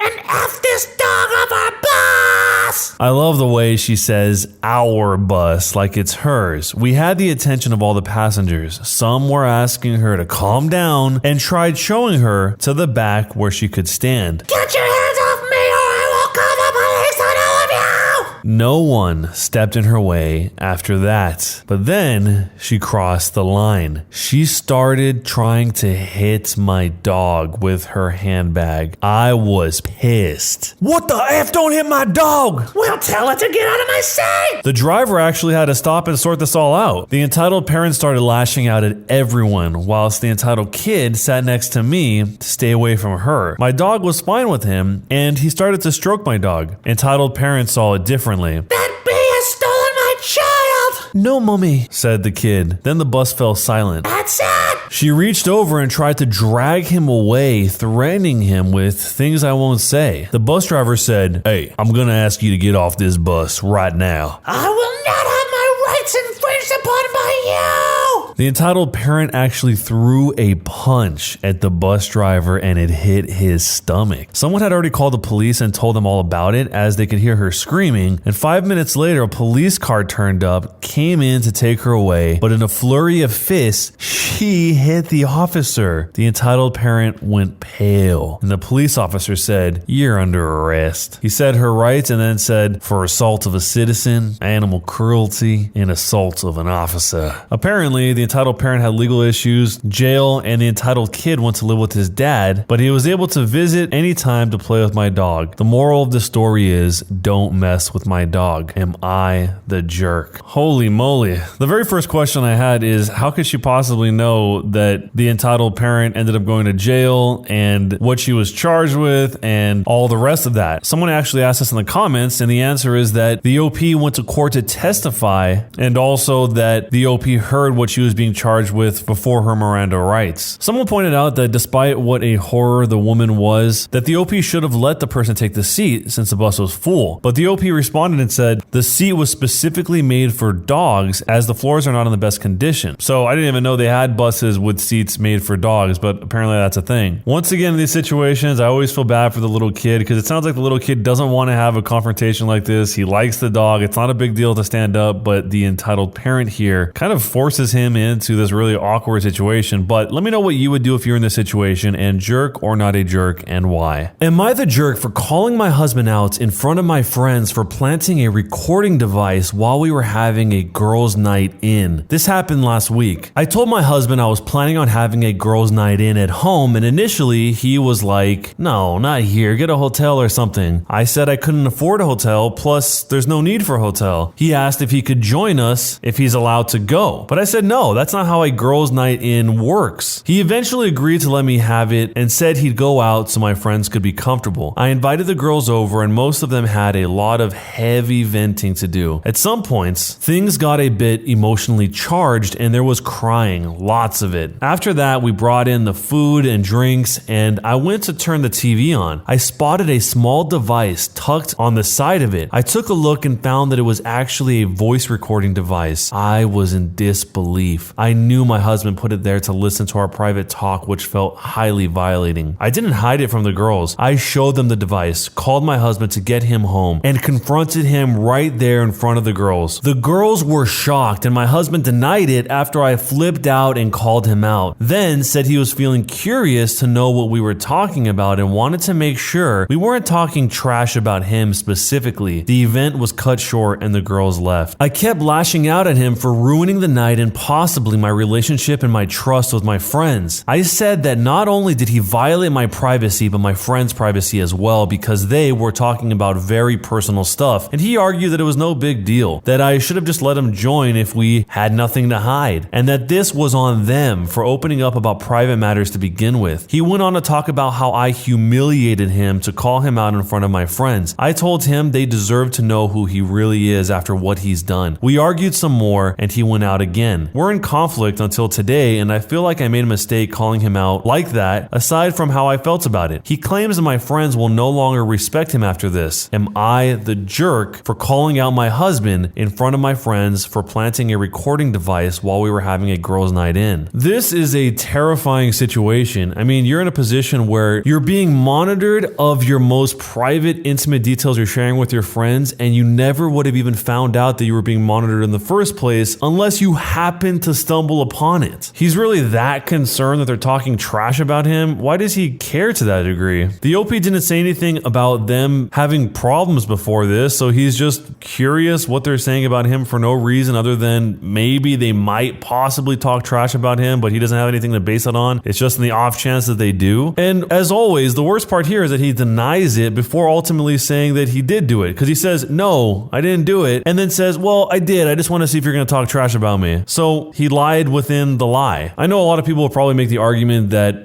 maybe she should have talked to him about it in private to see what was up instead of blasting him in front of everyone first, but I could see why with something like this, you would just be so angry that you would want answers right then and there. So if this was you had your significant other who put a recording device on you secretly to see what you were saying with your friends, how would you react? Let me know down below, and jerk or not a jerk, and why. Am I the jerk for saying I told you so when my wife got banned from seeing our grandson? My wife has been in contact constant contact with our daughter-in-law, our son's wife, about plenty of things. Their very recent argument ensued after my wife kept insisting on being present in the delivery room despite getting a resounding no. My wife was having none of it. After my son and his wife changed hospitals to throw my wife off after she threatened to barge into the room, she eventually found out, I didn't tell her, and got very mad. I told her to stop and think, because if she keeps this up, she will lose all chances to see her grandbaby. She told me off and went to make a huge scene at the hospital that my daughter-in-law was at. It did not end well, and my wife came home crying hysterically after getting chewed out by our son and kicked out of the hospital. Things remained tense until my son called to invite me to see the baby for the first time. He did not invite my wife, which sent her into a mental breakdown. I had an argument with her after she tried to guilt me into staying with her and shame my son for keeping his mom away from her grandbaby, but I told her, I told you so, and said that she had plenty of opportunities to get right with our daughter-in-law, but she blew them away because of her stubbornness. She started yelling about how unsupportive and cruel I was, just like our son, to be siding against her instead of defending her and staying home with her when our son banned her from meeting her grandbaby. I went anyway, and she kept arguing about me taking the wrong side instead of defending her. I feel bad for her, but at the same time, I think she was being irrational and made this a competition despite knowing how our son and his wife felt about her behavior. So, am I the jerk for saying I told you so when my wife got banned from seeing our grandson? It's pretty surprising how common of a situation it is to have the mother of the baby and the future grandmother, or in other words, the parent of one of the people having the kid, fighting over who gets to be in the delivery room and who gets to be the one that gets to be with the baby first. The obvious solution to this is to listen to the desire of the person giving birth. They are the ones who are the most vulnerable and going through the most in the entire situation, and it's ultimately their choice, but a lot of people don't seem to agree with that for whatever reason. I think it's totally fine to say, hey, I do want to be there, but if they say no, you got to respect that decision. It's not like you're never going to be able to see the baby ever again, but maybe you are on the complete opposite end of this. Let me know what you would do if you were in this scenario, and jerk or not a jerk, and why. Am I the jerk for refusing to have my facial scar photoshopped for the wedding? I'm a 32-year-old female. My fiance, who's 34, Erin, are getting married soon. We got done with the wedding planning, although my future mother-in-law basically disagreed with every arrangement we had. This whole issue came up recently. Erin and I were discussing the wedding photos, and my facial scar that I had in my early 20s came up. Erin suggested that we have this area of my face where my scar is located photoshopped. I laughed, thinking he was joking, but he said it was for real. I was taken aback, but he explained that this is what photoshopping is, and that these are wedding photos that last for years, and he'd rather have them be flawless. I looked at him and asked if he sees my face as a flaw. He immediately apologized and said, absolutely not. It's just that all couples point out what should and should not be photoshopped to get the best wedding photos. He then admitted that it was his mom's suggestion, and he saw that she had a point this time. I refused, and we began fighting. Erin said that I was being a huge overreactor and that it's not about the scar itself, but the overall look of the photos, and I was being too sensitive for no reason. I had an argument with my future mother-in-law after she nicely tried to talk to me into considering it. Most of the women in the family agreed with her, and Erin said this is what photoshopping is for, and lots of people do it because they're not happy with a certain area of their appearance. I told them I'm different because I'm not bothered by my appearance, nor do I want to change it for any reason or occasion for that matter. They went on to say that I need therapy for me to cope with my past trauma, but I don't think my refusal has anything to do with it. Erin is visibly upset with my response. He said he loves me no matter what, and that I was ridiculous to be so hung up on this non-issue and holding it against him and his family who want what's best for me. I don't know if this is just my past insecurities popping up, and I'm not sure if I'm overreacting and getting offended for no reason. So, am I the jerk for refusing to have my facial scar photoshopped for the wedding? I can't understand why anyone in this situation would care whatsoever about having a scar in the photo other than the person that has the scar. If she is totally fine with it, why would anyone assume that she's not? I mean, if she's never brought up that she doesn't want to have the scar in photos or wants to change anything, there's nothing about the scar itself that would make the photos flawed. Things like lighting maybe, or the environment, or other things that are not tied to the people themselves. Maybe the OP sees the scar as a part of her identity, or maybe she just likes the way she looks with the scar, or maybe she doesn't want to change the photos. But whatever the case, it's weird that this is even an argument to begin with, because just because it's normal to Photoshop doesn't mean that everyone needs to do it. It's a social law that you must follow. That's just ridiculous. So let me know what you would do if you're in this situation. situation if you were the one that had the scar on your face, and jerk or not a jerk, and why? Am I the jerk for telling my brother to go ahead and sue my husband for breaking his hearing aid during a prank? Here's some context. My brother is 23 years old. He's a college student with a hearing disability. My parents got him a $4,000 hearing aid to be able to hear properly. So, last week while my husband, who's 32 years old, and I, 26 years old, were visiting my parents, my husband hid my brother's hearing aid as a prank, and it got damaged in the process. After looking for the hearing aid for hours, my husband handed it back to my brother while laughing in his face about how freaked out he looked. He didn't know how delicate this type of device is and ended up breaking it while hiding it. My brother had a breakdown and started yelling at my husband and threatening him with court if he doesn't pay for a new hearing aid. My husband didn't think he was serious and laughed him off. I was mortified to say the least, and I told my brother to do it. Sue my husband if he had to. My husband side-eyed me and said, "All right, princess." Well, 2 days ago, my husband came home and was full on panicking, saying that my brother is going through with his threat and suing. I shrugged and remained calm and collected. He started yelling WTF at my reaction, urged me to call my brother and tell him to back down, but I said no. He did this to himself and deserves no sympathy or advocating from me. He was shocked, yelled that it was just a prank with no intentions of hurting anyone, and then shamed me for not taking his side. Moreover, he said that my brother only felt confident in suing him after I, quote, encouraged him by telling him to go ahead and sue. We had an argument, then I went upstairs and stayed in my room. He must have called my parents because later he complained about them deciding to stay out of it and let my brother sue. He then complained about how this is going to affect us both since he doesn't have that kind of money to give my brother. This morning he blew up at me saying me and my family are a bunch of sad, pathetic jerks who can't take a joke and are willing to easily drag others to court and ruin their relationship with them over a couple of grand. So am I the jerk for telling my brother to go ahead and sue my husband for breaking his hearing aid during a prank? If the brother is going to sue the husband and drag him through court anyway, I don't understand why the husband wouldn't just say, okay, I'll pay for it, but I don't have the money right now. This is how much I can pay now, and make some sort of plan in order to pay him back. I can't see how he would go on without trying to find a way to replace his hearing aid, whether there's court or not. That's the part that's the most baffling to me. It almost seems like he doesn't think he should repair or replace the hearing aid, which makes no sense. And the husband and wife, I mean, I'm assuming they're sharing funds, but in this post, there seems to be a distinction that he, the husband, specifically can't afford to replace the hearing aid. Who else does he think is going to pay for it? The brother who didn't break his own hearing aid? And if the OP didn't encourage her brother to sue, where would that have left her brother with no hearing aid and the husband, I assume, just ignoring any request to replace it? So if this was you in the situation, what would you do, and jerk or not a jerk, and why?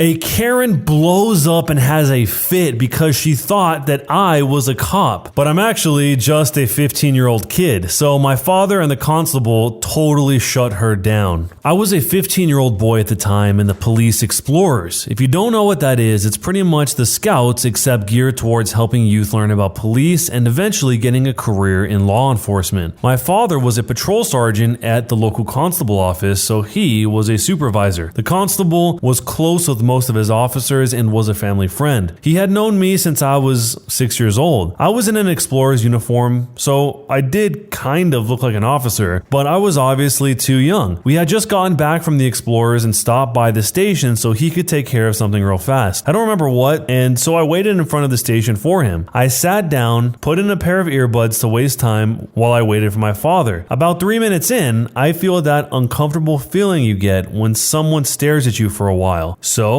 I look up and see her. It was the dreaded Karen. Ridiculous dyed bob and all. I take out my earbuds and look up asking, "Do you need something from me, miss?" The Karen scoffed at me and said, "Finally, you shouldn't be on your phone on the job." She stops to look at my name on the uniform and says, "OP, I'm gonna have a chat with your supervisor after this." I was a little confused, seeing as I am obviously too young to be a cop, but felt like I could clear this up pretty fast. I made the mistake of stopping her and said, "Ma'am, I'm a police explorer, not a..." And that's when she snapped at me and said, "Don't you interrupt me! I want to file a report, so get behind the desk and do your job!" I look at her with the, "You've gotta be kidding me look on my face and decide I don't want to deal with this, so I wait for my dad outside instead. I start to walk off, admittedly another mistake on my part. Karen is a bit taken aback at first, but recovers fast and follows me, yelling and screaming about how rude I am for walking away from her and how she's going to have my badge for treating her this way. Yeah, sure lady, take my explorer's badge. Right before I get out, one of my dad's friends walked in, cop number 1, and says, "Hey Ope, where's dad? I need to talk to him." Of course, the instant he showed up, Karen just jumped on poor cop 1 and starts going off about how I wasn't doing my job and I was rude. Cop 1 stopped her and said, "Ma'am, OP is not an officer. He's a police explorer." Karen stops and tries to process what he said, but fails to do so. Maybe she just didn't know what an explorer was, but what she said was, "Who cares? It's his job to help me. Don't you know who I am?" the legendary response. Cop 1 decided to drop trying to explain what a police explorer was and decided to defuse the situation. "No, I don't. Look, ma'am, if you have a problem or concern, you should go to the front desk. They should be able to help you better." At this point, this is obviously causing a scene, and another of my dad's coworkers pulls me aside as Cop 1 tries to deal with her. Cop 1 asks me, "What's going on here?" She asked me as we went a bit further away from them. I said, "Well, Miss Cop 2, I was sitting here waiting for my dad, and this lady," I gestured towards her, "started going off on me for being rude and not doing my job." I did the air quotes. Cop 2 looked at me and then back over at the Karen and then to cop number 1 and said, "I'm sure Cop 1 will take care of this. Do you want to wait in the back for your dad?" I said yes and followed her to the back. About 3 or so minutes in, my dad comes out and sees me sitting in the back waiting for him with Cop 2. He says, "Hey, Cop 2, what's my son doing back here? Did something happen?" Cop 2 says, "Yeah, there was a woman up front harassing your son, so I took him back here to wait." My father talked to Cop 2 and said he'll take care of it. He walks off to let the constable know about the disturbance up front and not to worry about it, then comes back a few minutes later. He took me up to the front to leave. The woman saw me and my father about to walk out and made a beeline towards us, completely blowing off Cop 1 as she did. Karen says, "Excuse me, are you her supervisor?" My father, who literally towers over her, looks down at this Karen and says, "Yes, do you need something, miss?" "Yes, I would like to have a talk with you about your officer's attitude."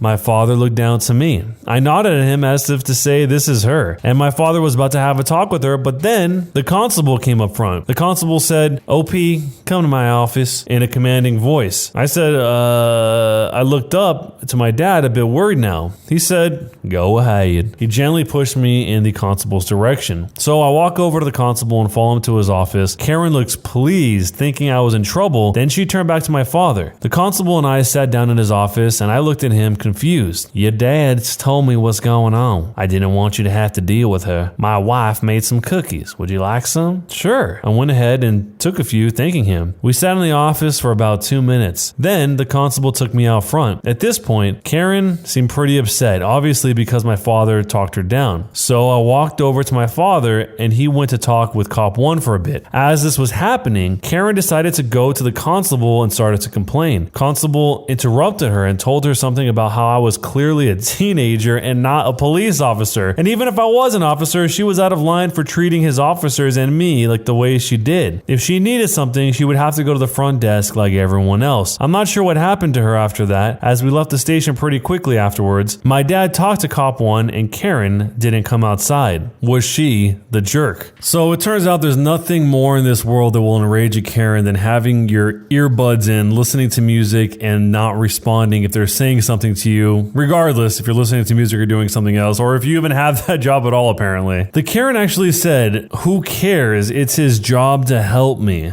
Don't you know who I am?" Why would anyone in this situation know who this lady is for any reason? She doesn't even explain who she is. I mean, if they don't know, then maybe you should tell them. One of the top responses to this was a comment where somebody said that they were talking to a city cop and he told him one time that once in a while he'd run into someone who would demand, "Don't you know who I am?" And his response was to immediately get on radio and say, "This is going to be a psychiatric case. The subject doesn't know who they are." That is definitely the most genius genius way I've ever heard of somebody dealing with a situation where somebody says, "Don't you know who I am?" In this story, it's almost like the lady didn't actually want help. She just wanted to prove the point that she could compel the OP here to do what she wanted. It seemed like it was less about her actually needing help, because if she actually did need help about something, she would have immediately dropped this and turned to the other officer when he came out to get help. But it was more that she was upset and wanted to get the OP in trouble than actually get help for whatever was going on. I mean, at 15, you could technically be tall enough to look like you're the size of a cop. I could see that happening, but the OP couldn't even explain to her the whole situation with being an explorer, and even when the other officer did try to, she didn't want to hear it. So what would you do if you were in this situation, and jerk or not a jerk, and why? An entitled mother takes her kids to the archery range, and it all goes terribly wrong. I frequent an outdoor archery range at a large skate park. The range doesn't have an on-duty safety officer, as there's only 5 lanes, which is fine, as 99% of the people that shoot are extremely professional and polite. This is actually my first negative experience in about 2 years. So I have the range to myself, and as I'm knocking/drawing an arrow, some random kid comes up out of nowhere and runs into the range right in front of me. I retract the bow and turn around and see a mom and another kid casually walking up to the tables behind the lane. One of her sons has one of those kids compound bows, and the other has one that appears to be a wooden toy recurve. Both are between the ages of 6 and 12ish. The exchange went like this: "Hey, ma'am, I'm gonna need you to control your kids if you're out here. They can't be running onto the range when someone's shooting." Oh, it's fine if you're out here. Just don't shoot if they're out there. They won't be shooting next to you anyway. No, if I'm shooting, they can wait for me to finish my set before they go out there. That's how this works.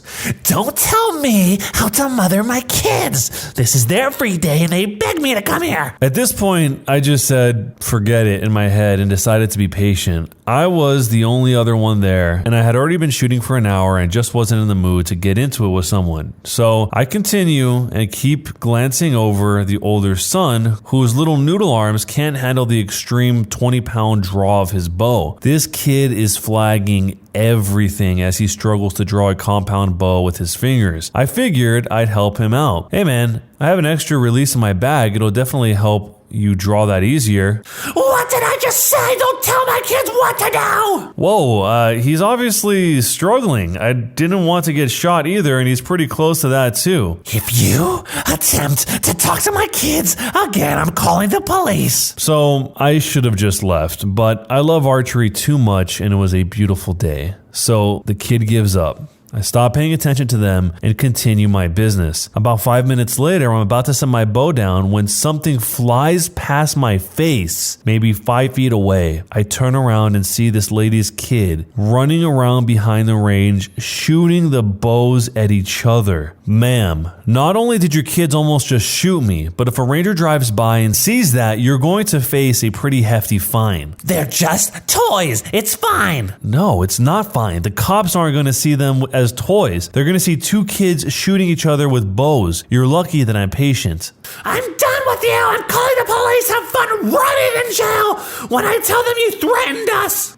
Excuse me? You know what? Fine, I'll wait here. Long story short, the park officer that showed up was actually a regular at the archery range. He recognized me, thankfully, took a statement from both of us, and ultimately banned the woman from the range. She also did not have a permit to be there in the first place, so she got fined as well. I can't believe this lady doesn't understand that these are deadly weapons. She calls them toys, but yet probably wouldn't be too happy if somebody fired one of these so-called toys at her. At the first sign of this guy probably should have either gone and found one of the range officers or just left. And also give a warning to anyone working there to know that it's very dangerous out there. Don't go out there because the kids are basically running around unsupervised shooting arrows at each other. Some of those compound bows generate so much force that they can pierce an arrow through almost anything you would find at a range, especially a human being. Someone in response to this actually included a story about their own range. They said, at my range, which allows arms and bows, they had an incident where a kid took an arrow through the neck. The mom sued the archer. She lost and owed the archer therapy compensation. I doubt he will ever get over seeing an arrow through the kid's neck. He then said, I personally have been nearly shot by a dumb entitled mom's child. She decided to let him shoot a rifle, and the kickback launched him back back and he let go of it, so when the rifle dropped, it fired again that almost hit my chest. He then went on to say that the OP is lucky he didn't get hit because it doesn't matter how old the kid is, assault with a deadly weapon means jail time for the mom. And that apparently he pressed charges when he was almost shot by that kid that dropped it because of the knockback. So if you've ever been in a situation like this, let me know down below and let me know jerk or not a jerk and why. Am I the jerk for taking off my leg and making someone look dumb and feel uncomfortable?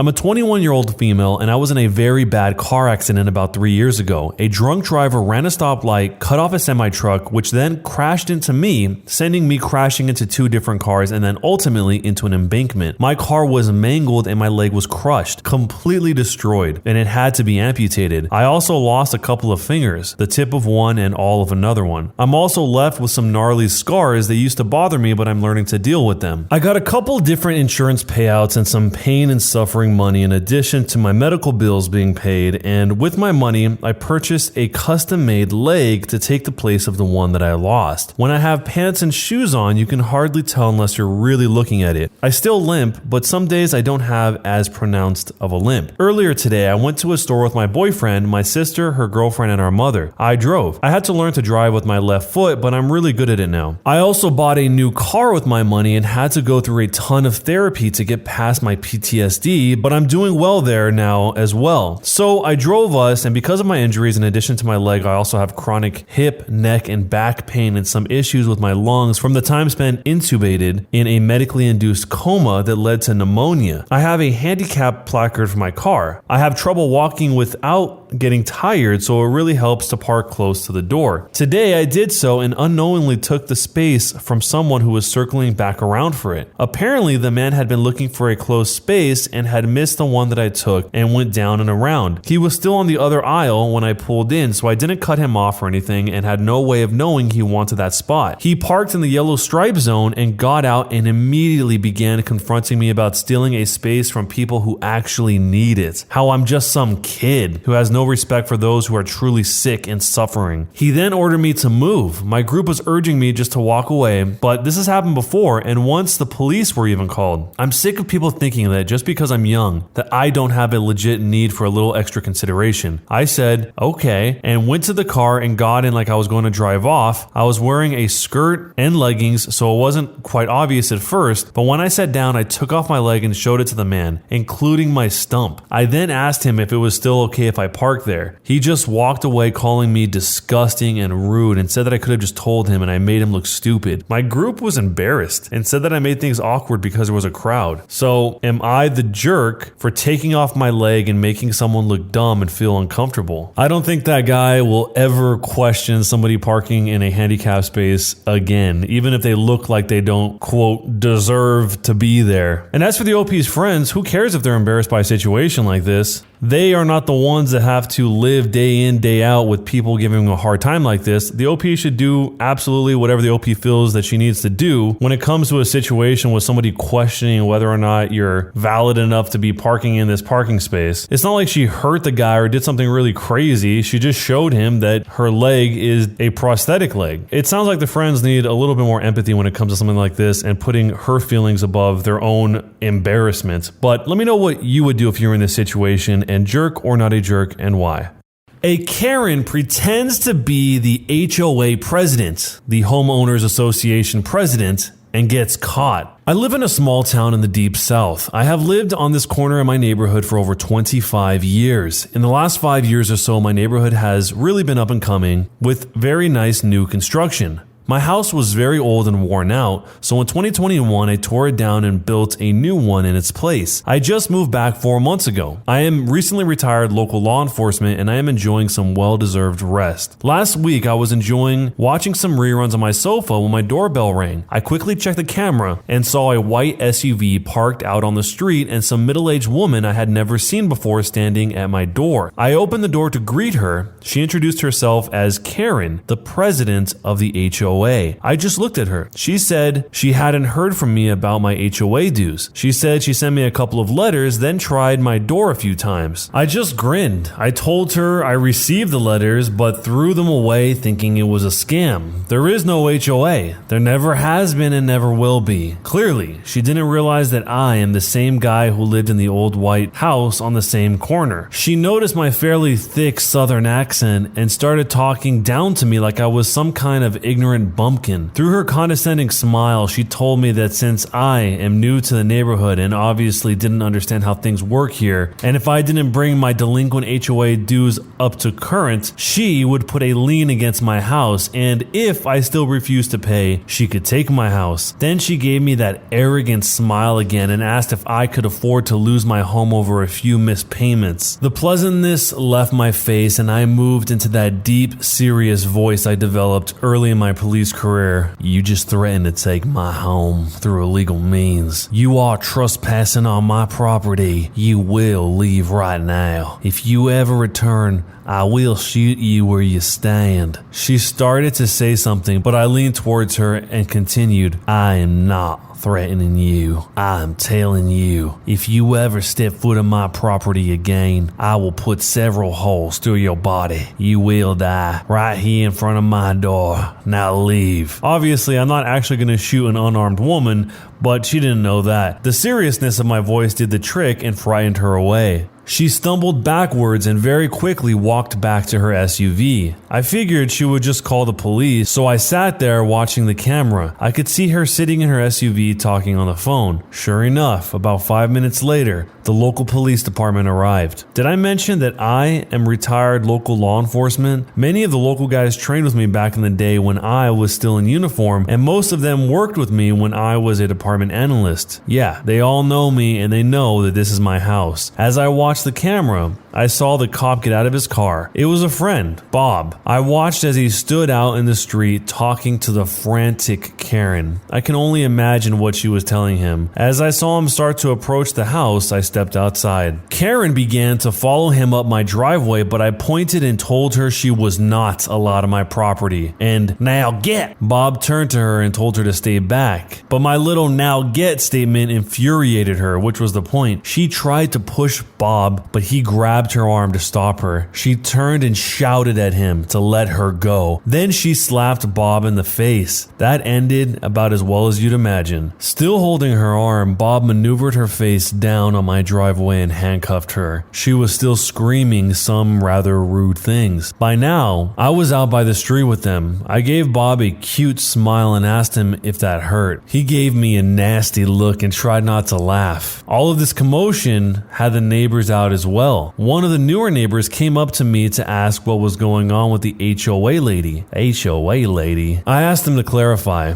He said that when he moved in around 8 months ago, she had introduced herself as the HOA president, and he had been paying HOA dues to her ever since. Bob overheard this and gave me the look. He got her up and into the back of his patrol car and then called a detective. The detective, Shirley, arrived and started taking statements, then started knocking on doors in the neighborhood. Apparently, this Karen has been scamming most of the newer people in my neighborhood for over a year for their HOA dues. She was arrested for battery on law enforcement and resisting arrest, and is awaiting the state attorney's office to build a felony case for her HOA scam. Since she has money and she is not a local and a definite flight risk, she will be held on an insanely high bail. I have a feeling some people are going to hear this and get some ideas for scamming, but as you can see here, they take this really seriously. I hear about HOAs getting cracked down on all the time. In fact, in some places there's actually a department specifically for going after HOAs that either take advantage of people that they are taking HOA dues from, or for mismanaging money, or sometimes even for just embezzling the money themselves. But this, in some ways, is almost worse than all of that, because this person wasn't even an HOA member, let alone an HOA president, because there is no HOA. So she just made up a fake role in order to collect money from all these people. And it makes me wonder how many people out there are successfully getting away with this year after year, because if it took a full year for this lady to get caught, caught. Imagine how many people out there haven't been caught yet. But depending on how many people she's been doing this to, she might have been making a lot of money because some HOAs can be crazy high. I know in certain places in New York, for example, there's HOAs that are over $500 a month, $700 a month for really expensive places. But no matter how much the HOA fee is, if you do it to enough people, it's going to add up to a lot of money. So let me know what you would do if you're in this situation, and jerk or not a jerk, and why. I walked into a pharmacy wearing scrubs, so a Karen appointed me as the head doctor. So little old groggy me, a medical intern, is finally leaving the hospital after a 36-hour-long shift, the second of this week. It's a Friday, and I'm really looking forward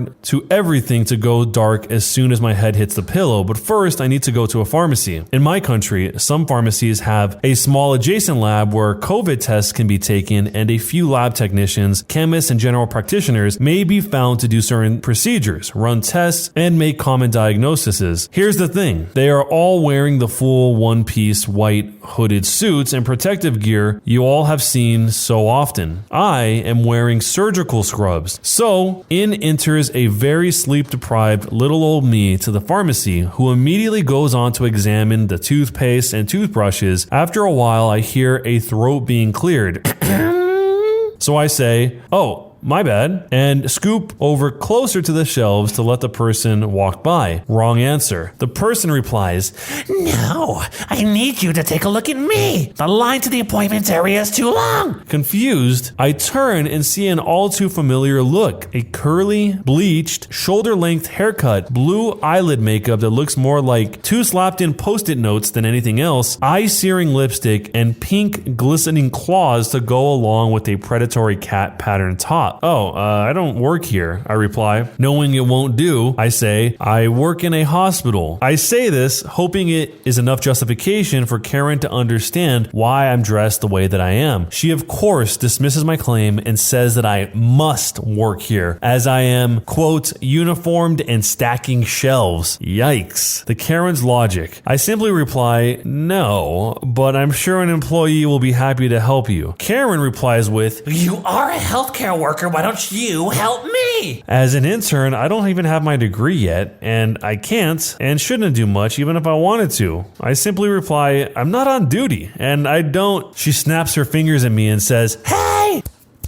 I paid for my ticket just like everyone else, so you will see me." I tell her again, I don't work here, and I have no obligation to do some random consults on the wild whenever you please, lady. A floor tile nearly broke upon the gaping of her jaws. At this point, she is pissed. As if summoned by her indignation, a manager walks over and asks if all is well. Karen seizes her opportunity to talk faster than you can blink. "No, this employee is very rude. I want him fired." The manager says, ma'am, he does not work here. Our employees wear... "He works here. Stop trying to cover for him. You need to fire him now. His behavior is unacceptable. He refuses to help me." "Ma'am, I'm going to have to ask you to stop harassing our customers or leave." Karen, who is now enraged, letting out a hybrid between a roar and a sigh, says, "Oh, I can't believe the audacity of you people to treat a customer like this. This is outrageous." She slaps the products off the closest shelf, sending items flying onto the manager and me, an accusatory pink clawed index finger flying erratically.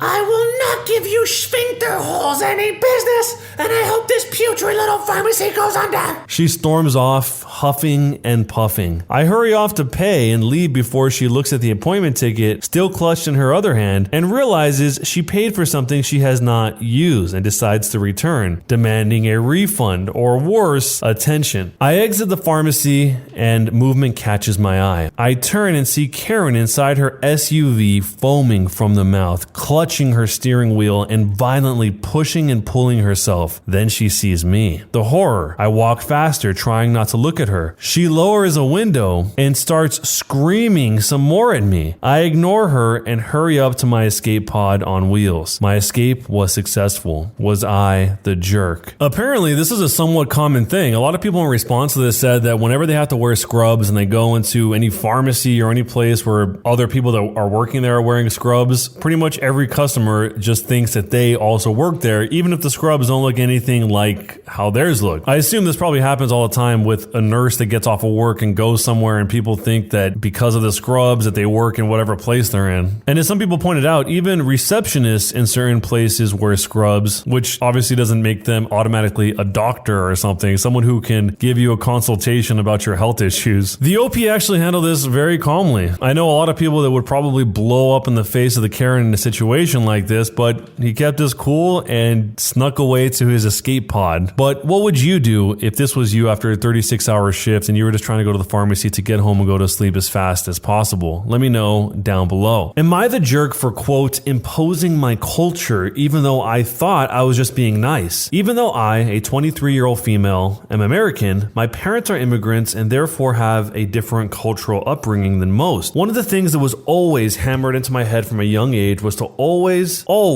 bring a small gift when visiting anyone's house. It doesn't matter if it's a family or friends or that one person you kind of know but don't really like, bringing something is a must. My boyfriend, who's 28 years old, and I have been dating for almost 4 years now, and since we both work from home, he suggested we make dinner with his parents a weekly thing since we haven't been able to see each other very much for obvious reasons. I love his parents, so obviously I agreed. Every week I make sure to bring something small to show my appreciation for them cooking for us, always using my own money. A small bottle of wine, their favorite dessert, some flowers, etc. And they always thank me for it. This has been going on for a few months and absolutely didn't notice anything out of the ordinary until yesterday when my boyfriend and I were preparing to head over. I'd gotten a cute vase of daffodils since luckily, I'd found some in bloom and my boyfriend's mom really loves them. But my boyfriend suddenly got really mad and asked why I kept bringing stuff over every week like his parents were a charity case. And honestly, I got super confused and asked him what the problem was and that I've always done this with everyone, including friends, since we met. That it was a cultural thing. But he got even more mad and told me to stop imposing my culture on everyone. And it's weird since I'm white. At that point, I didn't feel like going anywhere with him and just gave him the flowers and went for a walk while he drove over to dinner by himself. After he came home, he still had the flowers, which he gave to me and told me he was sorry. But his parents really were super annoyed with me constantly bringing stuff over like they can't take care of themselves. And later on, I got a text from his dad asking me not to come over for dinner anymore. Now, my boyfriend's giving me the cold shoulder unless I give his parents a huge apology. But I really, truly don't feel like I'm in the wrong for trying to be nice to them. So, am I the jerk for imposing my culture even though I thought I was just being nice? This situation is totally ridiculous and very snake-like. If the parents really had that much of a problem to drive them to the point of having to send a text to tell them not to come over anymore or to go through their son in order to get the message across that they didn't like that is just so weirdly cowardly about something you could easily bring up in private with that person one-on-one. I mean, you're seeing them every single week. It's not like you didn't have an opportunity to say something. And to jump to the conclusion that they think the OP is bringing stuff over because they are a charity case is a very insecure way of going about it, other than just asking, hey, what's up with bringing all this stuff over? And her being white has nothing to do with anything. I don't know why that's even brought up in this entire discussion. I guess the meaning is supposed to mean that she doesn't have culture, but yet he says that she shouldn't be imposing her culture. So which is it? Does she have culture or does she not have culture? I honestly think most people would be pretty hurt here by being blindsided like this because she put a lot of thought, time, and money into these gifts only to find out that not only were they not appreciated, they were seen as some sort of insult to them being a charity case. Maybe you have a totally different take on this. Let me know down below, and jerk or not a jerk and why. Am I the jerk for telling my wife she should get a nose job? I'm a 31-year-old male and I love my 30-year-old wife. We've been married for 3 years and there's nothing about her I would change except she's really insecure about her nose and that she gets aggressive over it when I try to comfort her. For as long as I remember, she has always hated her nose and mentions it every day. And when I would try to comfort her and tell her she's beautiful and she doesn't have to change anything, she would get aggressive and yell that I'm a liar. 2 weeks ago, she got a raise at her job, and today she suggested the idea of getting a nose job. I said that if she's insecure about it to the point that it's affecting her mental health, then she should get one. She got extremely upset over this and said that I should have have said no to the idea. She left her house to go to her mother's house, and I haven't been able to get in touch with her since. So am I the jerk for telling my wife she should get a nose job? These are some deep level mind games at play here. The husband is clearly saying this out of a caring type of way, because if she's screaming at him that he's a liar when he says that she's fine the way she is, he probably just recognizes, hey, she's got some serious issues going on, maybe this will help her, and is trying to suggest that. I mean, there's no way that he can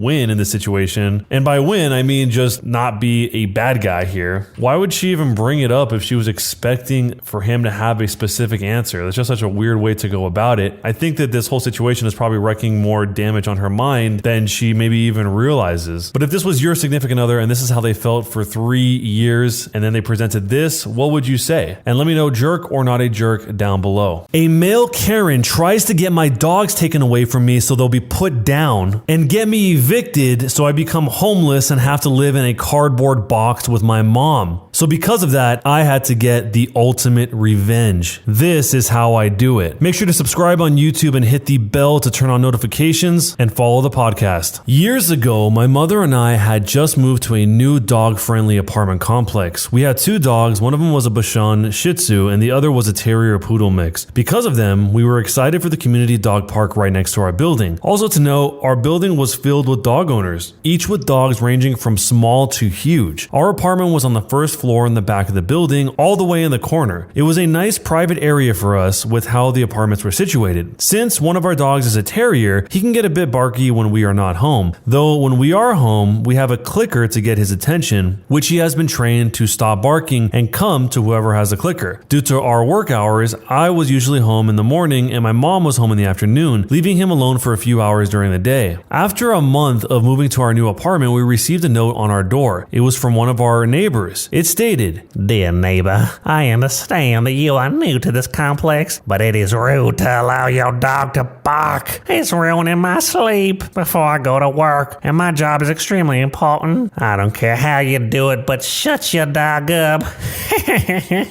My mom turned in the note right away to the leasing office as she wasn't sure what to do with it. That's when the office told us not to worry because he had done this to every dog owner in the building. They did ask us to see if we can find ways to calm them down when we were not home, so we did. We found out that the kids of the neighborhood liked playing with the power station outside of our apartment, and this is who he had been barking at. So we closed off that area for him when we went out and no one was home. We started playing calming music as a way to help as well. Another week goes by and this time we hear a knock at the door. We go outside and we meet our angry neighbor. He explains that our dog has kept him up every day and woke him up with his hours of barking. Both of us had been home that day and our dog had been a good boy and had not been excessively barking. I still remember what he told us when I explained that. "I know what I heard. If you can't control your dog, then I'm gonna call animal control and have them both take it from you. I did it before, and I'll do it again. I got no problem getting rid of your dogs too, then I'll get you kicked out for not following your lease. And I can do that because I'm very rich and the apartment needs my money. So do something to shut your dogs up or else." After that and my mom apologizing for what had happened, we went back inside. A few moments later, I walked out to get the mail and discovered from another neighbor that he had gone to 3 other apartments and made similar threats. After some convincing, my mom told the apartment what had happened. We were told not to worry and that if he did that again to please contact them. We also found out that the apartment had offered him an apartment away from the dogs, but he had declined since the dogs were the problem and not him. However, with what he had done, my mom began to show signs of anxiety and bought a lemon spray bark collar for our dog. While I don't like this idea, it had put her at ease to go outside our apartment. We did make sure to only put it on him when we both were not home. A month went by peacefully, then once again we get a knock on the door. This time it was animal control. They had gotten an anonymous report of a dog being abused and neglected in our home. They explained that someone had said our dogs were barking because of neglect. My mom invited the animal control lady inside and explained the situation. We showed her everything we could to prevent our dogs from being taken away. The nice lady noticed how playful and happy our dogs were and figured it was another false call. She explained that they had gotten a few of those from an anonymous concerned neighbor for other apartments in this building. The animal control lady left, telling us that if they threaten again to try and get it on on record. This event had turned my mom into a paranoid person who became afraid to leave the house, thinking that if she did, she would lose her pups. Normally, I am the calmest person in my family, never really letting anyone get to me, but this neighbor had did this to hurt us. So I did my research and discovered a few things that could legally help us. With new information on certain laws and leasing terms, I formed a plan. During a weekend that my mom was visiting my aunt in a different state, I began my plan. I started by printing out a few things and then sat outside with my phone and a speaker. I began to play a video of a dog barking really loud. I had figured out which apartment was his thanks to a few neighbors who were tired of being harassed. I sat there looking across the courtyard to where his apartment was. I waited with a huge smile on my face, and as I hoped for, he stormed out and headed over to where I was. I turned off my video and turned on my recorder without him noticing. His face is red with anger, and he looks at me sitting there with a smile. I'm sorry, how can I help you? I ask him. F you. I told you what I would do to your family if you didn't stop your dumb mutt from ruining my sleep. Now I'm gonna get a chance to get them taken from you and get you kicked out for not doing as I said. I gave you a chance. I'm hoping they take your dogs. They are killed, and you and your mama live outside in a cardboard box. I gave him a fake, oh dear, look and said, so you're saying that I am not allowed to make loud noises, including my dogs barking between the hours of 7 a.m. and 11 p.m., and I went against the law by doing so? You know you did. And you are telling me this from my front porch at 2 p.m. in the afternoon? This won't be your porch once I tell the leasing office. Oh no, this is a very serious threat for my dogs and my family, isn't it?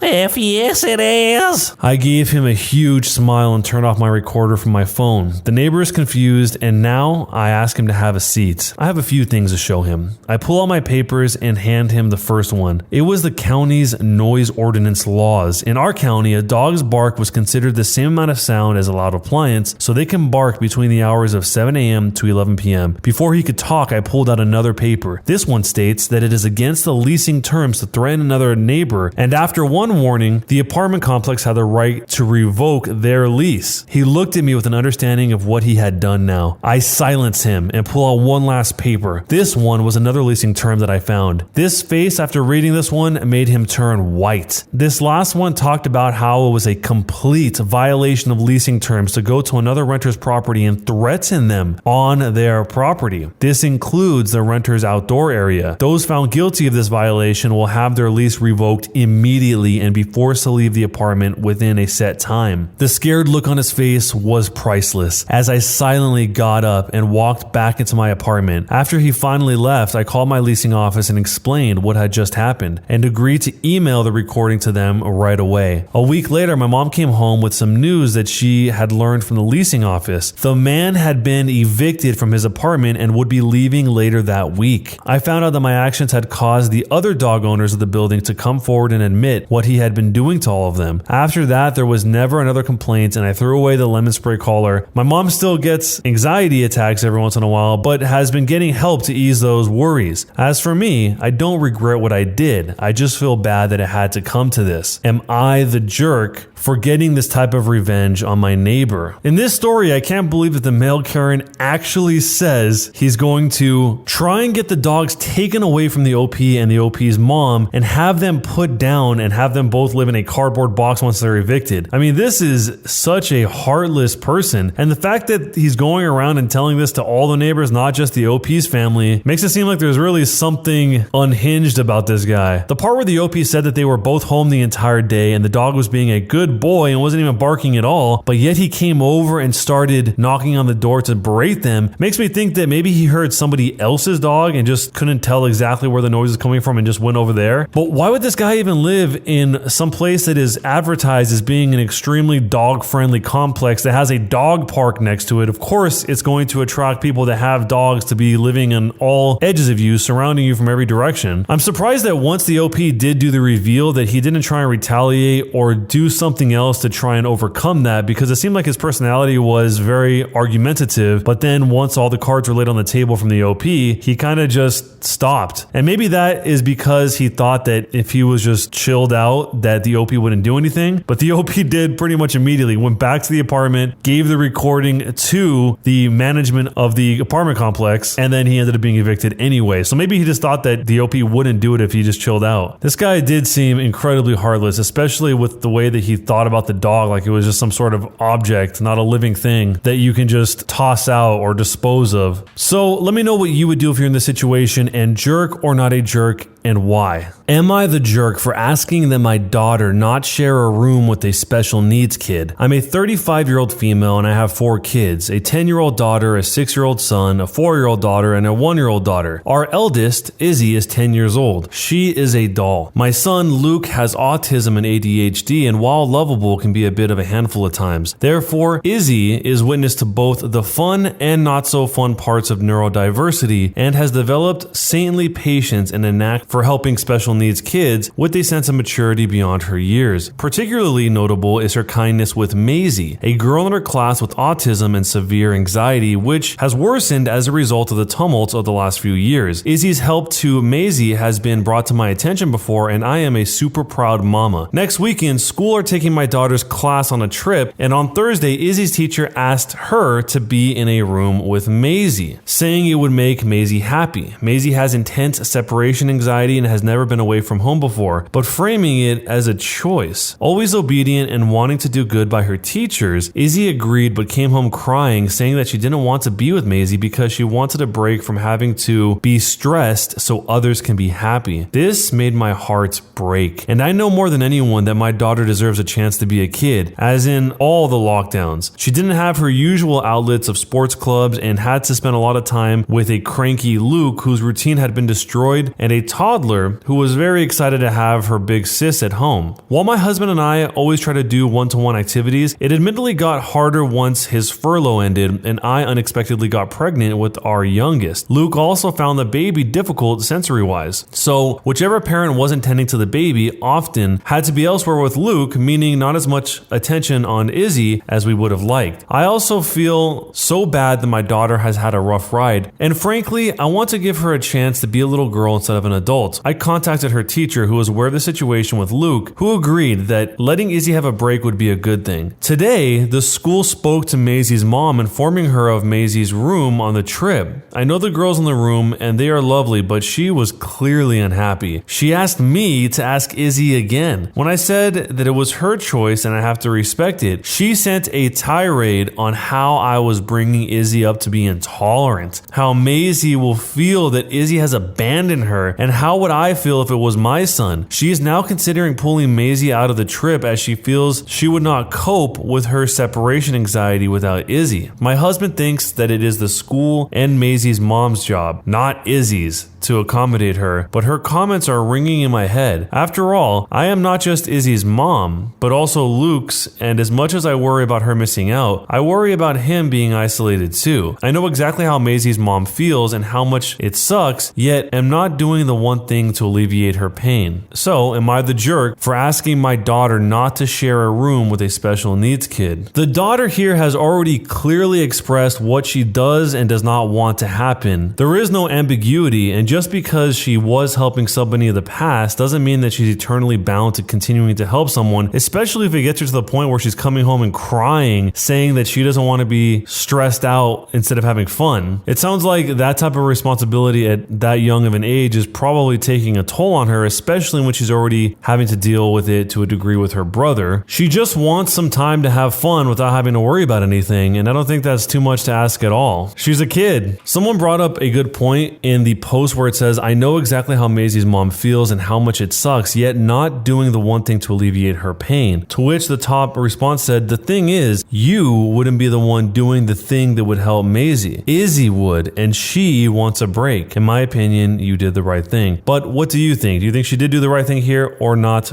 Jerk or not? Let me know down below. Am I the jerk for ruining my brother's date night and having him come pick up his 3-year-old son after he dropped him off in my house right before my shift? I'm a 32-year-old male and I have a 30-year-old brother, Kevin, who is a single dad to a 3-year-old. Kevin lives in the same city as me and we don't have any family of relatives here, just a few friends. Kevin has had a habit of dumping his kid on me at random times to watch while while he goes on dates with women. So far, he's gone out for 4 dates while expecting me to watch my nephew. It's bothered me because I have work commitments, I'm a nurse, and my schedule can be unpredictable. So he caused me issues at work for dropping his kid off at my house without telling me first. Last week, he did it again. He came over at 6 p.m. and entered my house with my nephew, he has a spare key, while I was showering and left the house immediately. I got out of the shower and was shocked to see my nephew standing there alone. I asked where his dad was and he said he just left. I knew he wanted me to watch my nephew. I called him several times on the phone and he did not pick up. I was so mad and almost freaking out because I was getting late for my shift. I sent him a text telling him to come pick up his son right now or I'd call the cops for child abandonment. He texted back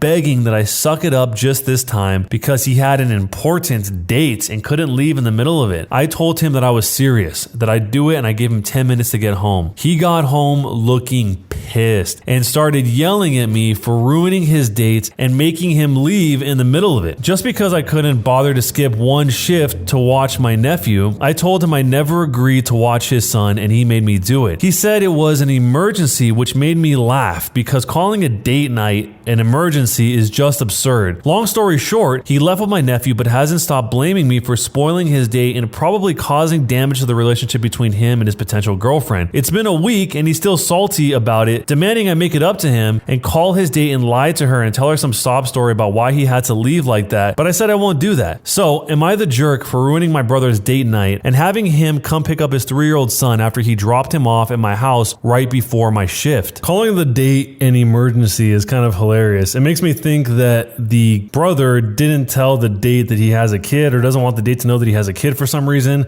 which is why he's trying to get the OP to make up some lie about some kind of thing that's much more crazy than just saying, I have a kid, I got the responsibility, I gotta go. It's crazy that he doesn't tell the OP that he's gonna drop off his kid. He just takes his spare key, opens the door, and leaves a child there. The brother has got to know that since the OP is a nurse, he has his own hours and he can't really just not show up for a shift like with most jobs. So if this was your brother and he was dropping off the kid like that all the time at your place, what would you do, and jerk or not a jerk, and why? UPS completely destroyed my MacBook and they didn't want to pay for it, so I had to get the ultimate revenge in order to get them to pay, and it turns out what I did caused them to pay 3 times what they would have paid if they had just paid me originally. UPS smashed a nearly new MacBook that I sent with them. I asked them nicely to pay me back for it and they arsed about blaming me, blaming my packaging, saying it was impossible, they damaged it, etc. I was able to prove my packaging was flawless and get a statement from the Apple shop that I took it to say it was damaged by being dropped/thrown. I could also prove it worked when I sent it. They weren't interested and messed me about for weeks, sending me from pillar to post, even threatening to make me pay interest on the custom charges, which I wasn't liable for as the laptop was smashed on arrival and thus worthless at import. I took it to small claims. They hired a lawyer who sent me letters saying they contested it and would go for full fees, etc. if I lost. I went for it anyway. I did law stuff in university, so I knew the basics and thought my case was pretty clear cut. I won my costs back, plus extra, plus interest. They ignored the court order and did not pay. Now, this laptop was originally being sent to my beloved mother-in-law. She asked me to help her with the problem as UPS were seriously harassing her for the custom fees. However, very unexpectedly, before I could resolve it, she passed away. It was the last thing she ever asked me to do for her. I love that woman more than pretty much any human on this planet. She was my mother, my best friend, and my mentor. Taking down UPS was now my personal vendetta. I researched my options. I could have taken the usual, more conservative legal routes to reclaim my money, but no, screw them. I don't care about the money anymore. I just want revenge. I want drama. I want karmic justice. I went to the high court. I got a writ of control. I, of course, added on more fees and more interest. I then hired the most aggressive bailiff firm in London. I trusted that the terrible processes and attitude of UPS to mean that they would ignore the letters and actually get a visit. They did. The bailiffs rock up at UPS headquarters and explain the situation. UPS refuses to pay, so the bailiffs start listing goods. Security tried to make them leave. The officer manager tries to bully them out. Obviously, no cares are given by the bailiffs, and they crack on with their jobs. I wasn't allowed the body cam footage, but they did send me a detailed report. The final conclusion is this. It says, calls were then made to the accounts manager who arrived in a hurry. As no payment was forthcoming from them, the agent again explained the removal process and costs involved and called the office for approval to begin removals. The agent began to seize assets. The finance director then arrived on the scene. He was not at all happy about the attendance, but ultimately agreed to pay a voluntary payment in full from his personal account in order to stop the removal. I know it's a drop in the ocean to UPS, but I got more than double what I originally asked for to replace the laptop. They would have had to pay even more on top of fees to the bailiffs. I reckon it cost them at least 3 times more than the original claim in the end. But mostly, I just enjoy the mental image of the flustered finance director and his impotent rage having to pay his own money to stop the heavies taking desktop computers and fancy pot plants and things out of their swanky head office lobby. Was I the jerk? I've heard a lot of stories about how incredibly difficult it is to get reimbursed for something happening like this in the mail, whether it be UPS, FedEx, USPS. From what I hear, all of them have insanely complex, nearly impossible to navigate ways of getting your money back. I heard about this more recently during a lot of graded Pokemon cards were being sent back and forth, and apparently there was a ton of people that had issues where cards wouldn't show up, or they would come, they would be broken. The actual PSA or Beckett cases, whatever they're being sent in, which is kind of wild because the way people pack those, from what I saw in the pictures, is pretty solid. I mean, you have to be kicking it like a soccer ball, and even then, it's hard to imagine that being broken. But the part that's the most wild in this is that they lost the court case and then ignored the court order to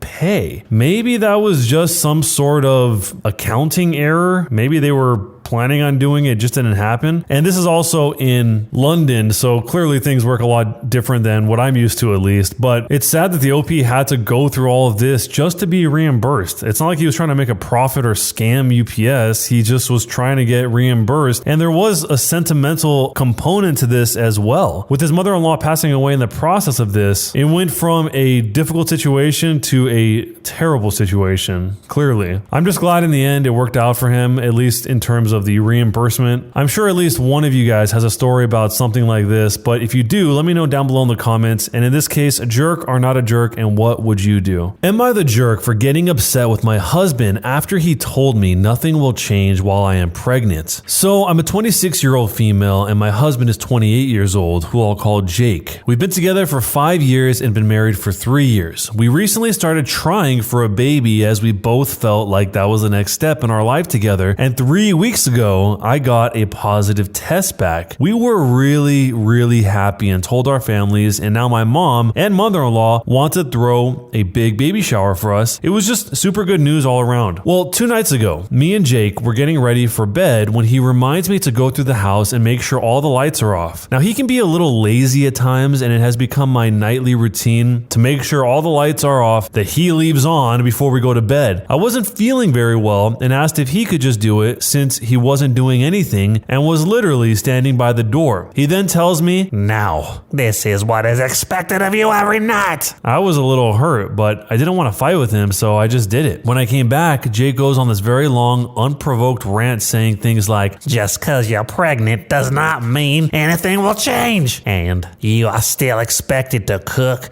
to clean, and do all the chores every day, because how can you be expected to be a mother if you can't even handle a little bit of work?" He wasn't yelling or anything necessarily. He was talking to me quietly like I was 2 inches tall. I was shocked because I never heard him say anything like this. The rant went on for about 30 minutes before I interjected and asked, "Well, what do you plan on doing to help me with all of this?" He then got extremely defensive, saying he works his butt off at his job to provide for me and what is going to be our future children. For context, I don't work at the moment. My job was not paying enough to justify me going, so I am a full-time college student. He ended by saying that it doesn't matter how I feel physically or mentally. It is a mother's job to push through. And if he helped and babied me, I wouldn't be a good mother. I got extremely upset and started yelling. And I said, "I wish I would have known this is how you felt before I got pregnant with your baby." There was a moment of silence before he started crying, and he left for the night to stay at his mother's house. He hasn't been back yet, and my mother-in-law and sister-in-law have called me, berating me and saying that I broke Jake's heart with what I said, and I need to apologize immediately. And until I do, he isn't coming home, and I don't know how to feel. So, am I the jerk for yelling at my husband because he said he isn't helping me with anything during pregnancy because it's, quote, a mother's job to to deal with it. This whole understanding of what a mother should be should probably have been explained and talked about way before they ended up getting pregnant and trying to have a baby in general. I mean, before this story even happens, she's describing Jake as being a little lazy at times, which for some people that's not a big deal, but generally if somebody has gone to the point where they view the other person as being lazy at times, that's kind of already a red flag, and it's not really said in some sort of endearing way like, oh, he's so sweet, he's just a little lazy sometimes. She just sounds like she's a little bit annoyed by it, and especially this whole turning off the lights at night routine. I don't know how they're going to make this work once the baby's born, because they clearly have two radically different ideas of what is expected of one another. Jake thinks that if he goes to work, then he should be good, totally in the clear, and she should handle everything else, and she probably feels like she's doing an immense amount of work by having the baby and taking care of the baby and wants some help with that. So they're not on the same page at all. And one of the top responses to this whole thing actually said, "Girl, get an abortion and a divorce ASAP. This man just told you who he really is and things are about to get a whole lot worse. Run." So do you think she should run or stay, and jerk or not a jerk, and why? Am I the jerk for not letting my girlfriend wear her unique dress to a wedding? I'm a 25-year-old male. My girlfriend, Nat, is 30 years old, and she has a very particular sense of style. Picture Harley Finkel from Wizards of Waverly Place, and you'll get an idea. Don't get me wrong, I've never had a problem with that. In fact, I love the way she dresses because she loves to do so, and I'm happy if she is happy. The thing is, sometimes she likes to incorporate memes into her clothes. No problem, it's cute, but now she wants to wear a dress inspired on the meme Gay Rat Wedding to my friend's wedding. He and his fiancée are gay, and I told her maybe that's not really appropriate. The dress in question would be full of little stuffed rats, pride flags, and a big "I support gay rats" on the front. My friend is not a big fan of the way my girlfriend dresses, and I think this dress may cause certain uproar in the wedding. Now, Nat is upset with me, claiming that I am throwing water in her flame of creativity. The wedding is next month, so she has plenty of time to think about another thing to wear. Should I just let her go with the dress? Am I the jerk in this situation? So in the update, he says that she found this post. He gave a little bit too many details. She found this post and then said, "Hello everyone. So the conversation did not go well. She was livid with me exposing her in this way, and although I showed her the comments, the most important ones from the LGBTQIA community, she refused to admit that her dress was a poor choice. But in fact, her way to appreciate the gays, as she put it. That did not sit well with me. Love can move mountains, but it cannot maintain a relationship with a homophobic. So now I am going to the wedding as a single, rat-free dress man. I did reach out to my friend and sent him the post. He thought the situation to be hilarious, but if she did show up in the dress,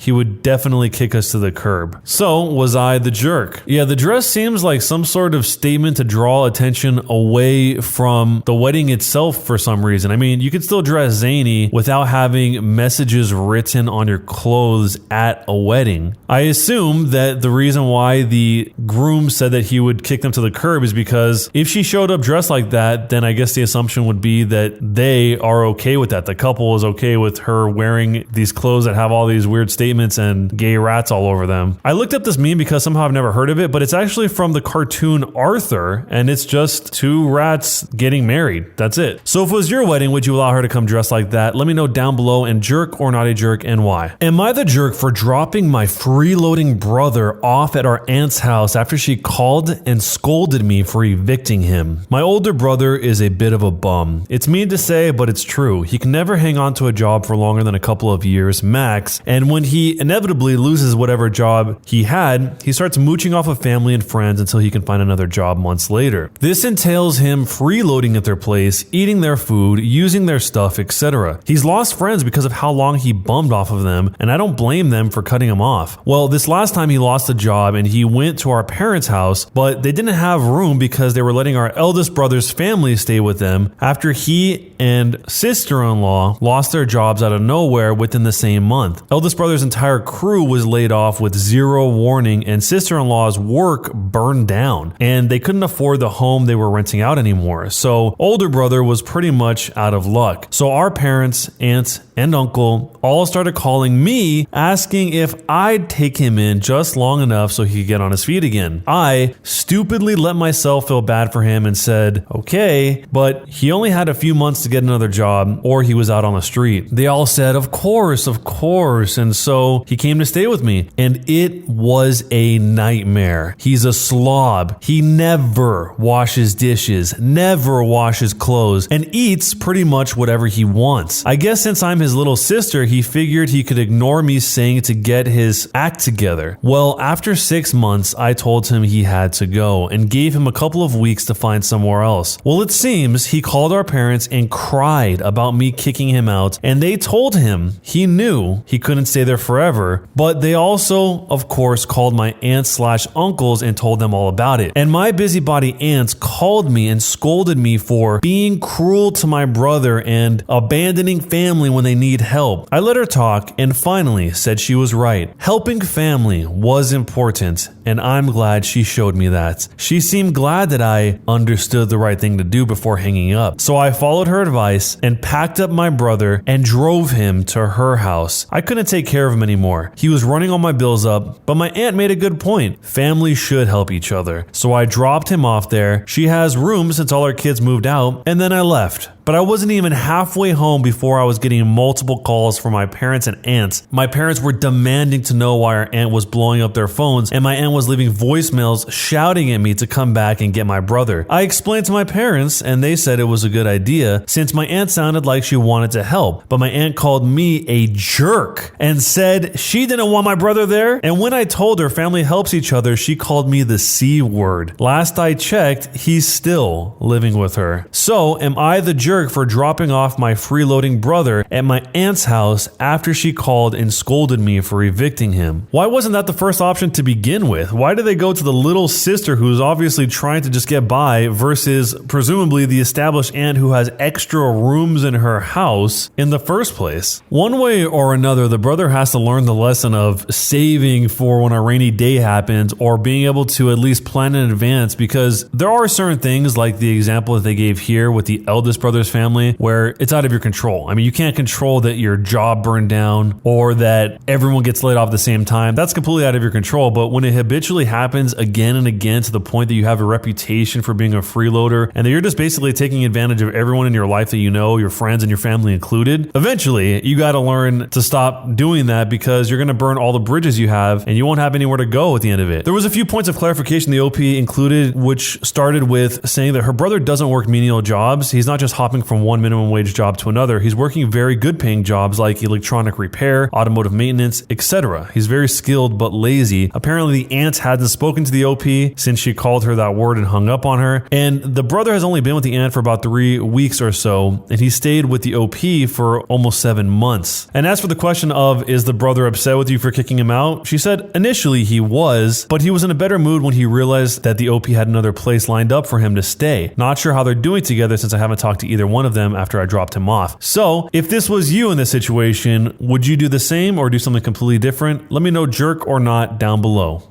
My entitled mother demanded I hand over my house to her because my little sister is pregnant and needs it more than I do. I'm a 31-year-old male and I have a 28-year-old sister that has honestly been the golden child to my mother, but not my father for as long as I can remember. My parents divorced when I was a teenager because my mother cheated with an old high school ex-boyfriend and has always been controlling, manipulative, and narcissistic. And sadly, my sister was like her little mini-me. Our mother also seemed to believe that she had total authority over me anytime she so much as snapped her fingers. She'd snap them and order me around like a dog. It was demeaning. And my sister always backed her up too, so no surprise, I went to live with my dad full time after our parents split up, while my sister stayed with my mom. The two of them were very alike, and both pretty much stopped speaking with my father unless it was about money. Though I'm more like my dad, my father was very business oriented and started teaching me how to do his line of work as soon as I was was 16. I got pretty good at it, and after 12 years of working for my father, I was made a partner in his company. Things were great, but then about 8 months ago, tragedy struck. My father had become somewhat immunocompromised due to being a heavy smoker for much of his life, and he died at only 60 years old after he caught C-19. I met my mother and sister for the first time in years after we had a socially distanced funeral for my father over a video call. My father was cremated by his own request and buried in a local cemetery, so there was no body or casket. My sister seemed to grieve, but my mother looked indifferent the entire time, though I honestly was not surprised. The last time she saw my father, she screamed at him that he owed her more money, then threatened to sue him, to which he laughed at her. He'd paid alimony and child support as long as he was legally mandated to, and no more than that. And he even put $30,000 towards my sister's college fund. But 10 years after the divorce, he was no longer legally required to send my mom money anymore because of a judge's ruling. And she's by no means broke. She works at the same job she has had for nearly 3 decades, fully owns the old family home we used to share, and even rents out 2 of the rooms in it to Airbnb regularly. She's by no means hurting for money. Sometime after the funeral, my dad's will was read. Apparently, he figured that if his heavy smoking didn't eventually do him in, something else would. And he even joked about it in a pre-recorded video. He pretty much willed everything to me. All of his assets and most of his money from his business and his home. He left my sister a car, a 2015 Nissan Altima, and about $10,000 in cash. My mother only got $1,000 and a few other items she'd been claiming were rightfully hers since the divorce. Beyond that, I got the rest of it. And my girlfriend now lives with me in the house my father passed down to me. My sister pretty much went from finishing 2 years of community college to living off her boyfriend and only working part-time online for several years. And during that time, she got pregnant but suffered a traumatic miscarriage. I wasn't aware until after the funeral because we were practically no contact and no one else told me. When lockdown hit, her boyfriend's job started downsizing little by little, and eventually he was only able to stay on part-time, which hampered hers and his finances to the point he was finally telling her she needed to look for better employment as well, since he was trying to find a second job. And then she got pregnant. She claims her and her boyfriend were careful, but they call it her miracle baby. One evening, I got an unexpected knock at my door, and when I answered, I was unpleasantly greeted by both my mother and my sister. They both walked right in without even asking and made themselves comfortable in my living room. My girlfriend and I shared a look of confusion, and I asked why'd they come by. My sister was giggling, looking all over, opening doors, seemingly giving herself a tour of my home. My mother had just plopped herself on my sofa and snapped her fingers while demanding a cold bottled water. My girlfriend got the water for her, and I asked what they were here for. My sister seemed all giddy and just ignored me to continue snooping around my home. And before long, I heard her yell from down the hall, "Mommy, it's perfect." Yes, she still calls her mommy. My mother finally spoke up and said, "Well, I think it's time you did your brotherly duty." To which I was like, what? My mother then proceeded to say, "Now that your father has passed, this house should have gone to me since I was his only spouse. But you can still fix this. You make plenty of money, and you could just buy a new house. Your sister needs this one so much more since she's the one with the baby on the way. But if you're determined on staying, you could just keep to one room and cover all of the bills until you decide to move out." My girlfriend and I read enough Reddit to know exactly where this is going and how it would play out if I let it go on. So I guess you could say we were mentally prepared. I took a deep breath and stated out loud, "That is not effing happening. You do not order me around, especially not in my own house. And yes, I make plenty of money, but like Dad, I'm gonna save it for when I really need it. Not that you care." My mother started snapping her fingers at me like she used to and started loudly stating, "Stop! I am your mother! You will do as I say because I brought you into this world and I'm the one in charge here. And as far as you're concerned, I am God. That means when I say jump, you say how high. This house is rightfully mine and your sister will live here. Consider this your formal eviction. But since I'm gracious, I'll give you 2 weeks to pack up your bags and transfer the deed to me." In the back of my mind, I'm thinking, this can't be real. But then I just grabbed my cell phone and started dialing. My mother quickly stood up and yelled, "What are you doing?" I retorted, "I'm gonna do what I should have done as soon as this started. I'm calling the cops to get you out of my house." She started swiping at me and managed to knock my phone out of my hands. Then she proceeded to try and stomp on it, but I was quick enough to snatch it up before she could. "That is it. If you don't leave, I will force you out myself." My mother proceeded to slap me across the face, and I returned the favor twice as hard, backhanded. So much so I ended up knocking her back down onto the couch. She held her hand over her reddening and smeared makeup face in total shock and then yelled, "How dare you!" I went back to dialing on my phone and said that if she didn't leave, I would have police come and remove her by force. My sister came barreling in between us, holding her arms out and saying that I should just do the right thing for once in my life and be a good big brother. I snapped and said, "Oh really? I'm a bad sibling? The last I checked, I was the one who had to work for a living since I was a teenager. I had to do all the chores in the house where you just sat on your butt playing video games or talking with your friends all day. And you used to steal my hard-earned money to go out shopping after you spent all of your allowance. You are a complete mooch and a thief. I don't owe you squat. Now both of you get out of here before I decide to dial this last number." My sister started to tear up, crying like a baby, and said, "Mommy, please make him stop." My mother then began hugging her, kissing her cheeks while giving me a death glare. Then she seemed to think she'd gotten smart and said, "You know,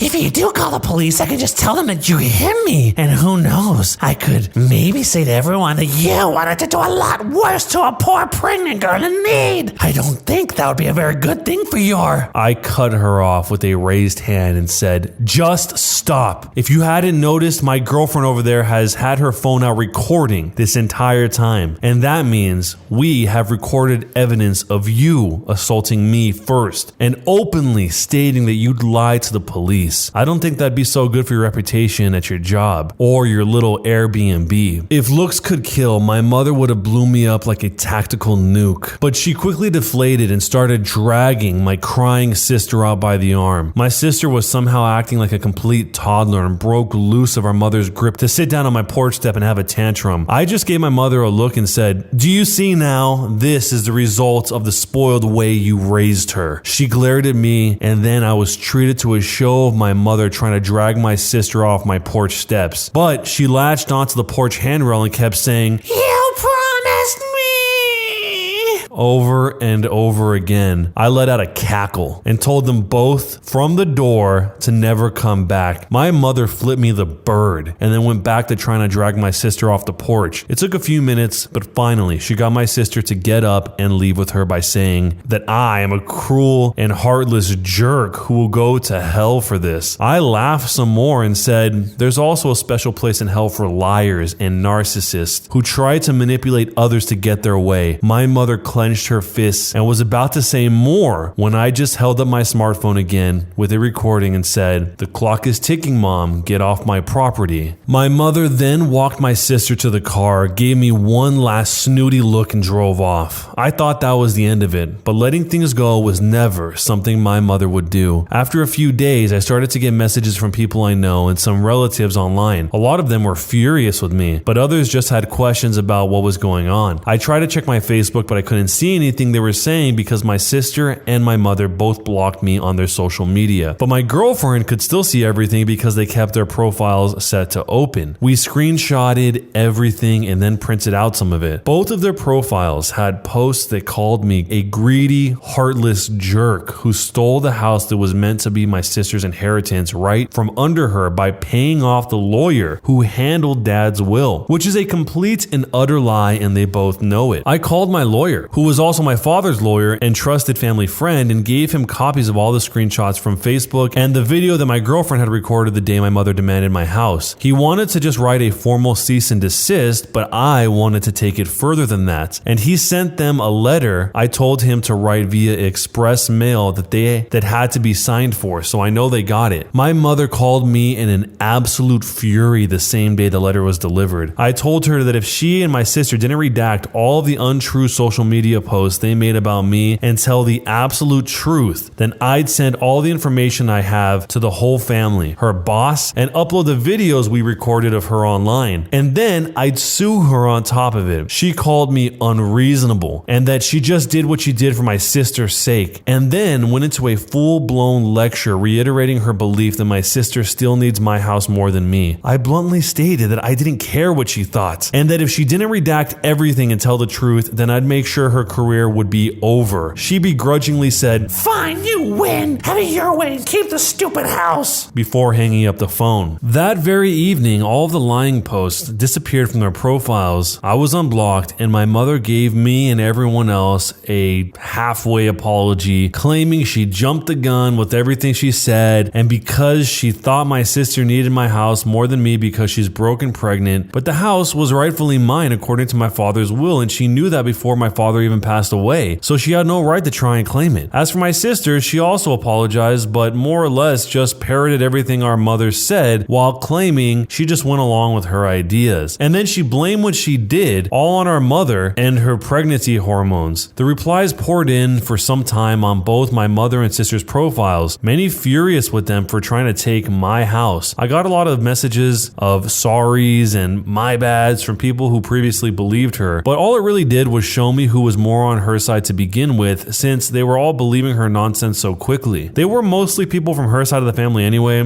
No one on my father's side believed her at all and openly said so. My sister and her boyfriend ended up moving in with our mother to save money, but she put them in the basement in order to keep her Airbnb running. And my sister started to cry on social media that she can't live upstairs. And I'm pretty sure that the two of them were fighting with each other because all my sister did after that is complain online, and my mother barely posted anything anymore because of the previous stunt that she tried. If you've made it this far, this is only part 1. Part 2 gets even more intense and crazy. It'll be up as the very next video, so if you haven't already, make sure you subscribe on YouTube with notifications turned on so you don't miss it, and hit the thumbs up as a backup. The first odd thing that popped out to me that was too obvious not to say something about was when the sister and the mother showed up at the OP's house, the brother, the only way that I can read into this situation was that the mother just straight up already told her it's a done deal, you're getting this house, and for some reason the sister believed that. So either the sister is so naive to think that regardless of who owns the house, that the mother has the power to take that property away from the owner and give it to her, or the mother just lied and made up some sort of reasoning as to why the house was rightfully hers. And the mother's plan was pretty terrible. She basically said, "It's time to do your brotherly duty," and thought that he was just going to fork over this house that is a generational heirloom that the father put basically his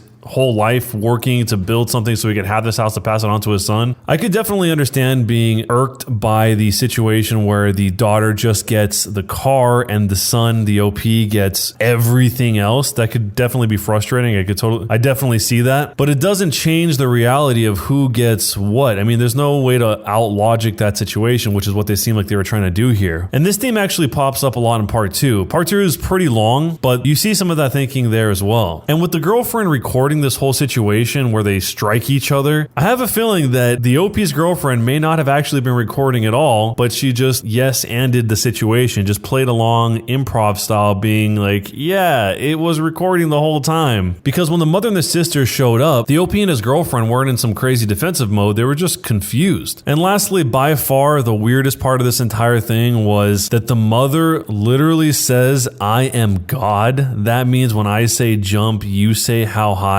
This house is rightfully mine." That is bizarre. To refer to yourself as God in the middle of an argument trying to convince someone to give you something that you think that you rightfully deserve for some reason because you were the last spouse of this person even though you divorced 10 years ago. Anyway, this is a big story. Let me know what you would do in this situation. Jerk or not a jerk, and why? When you subscribe, make sure to hit the bell to turn on notifications. To finish listening to all the stories, check out the playlist at the top of the description. And if you want some chill music to put on in the background, check out easymode.com. If you like Am I the Jerk, subscribe to Am I the Genius. Everything will be linked down below in the description.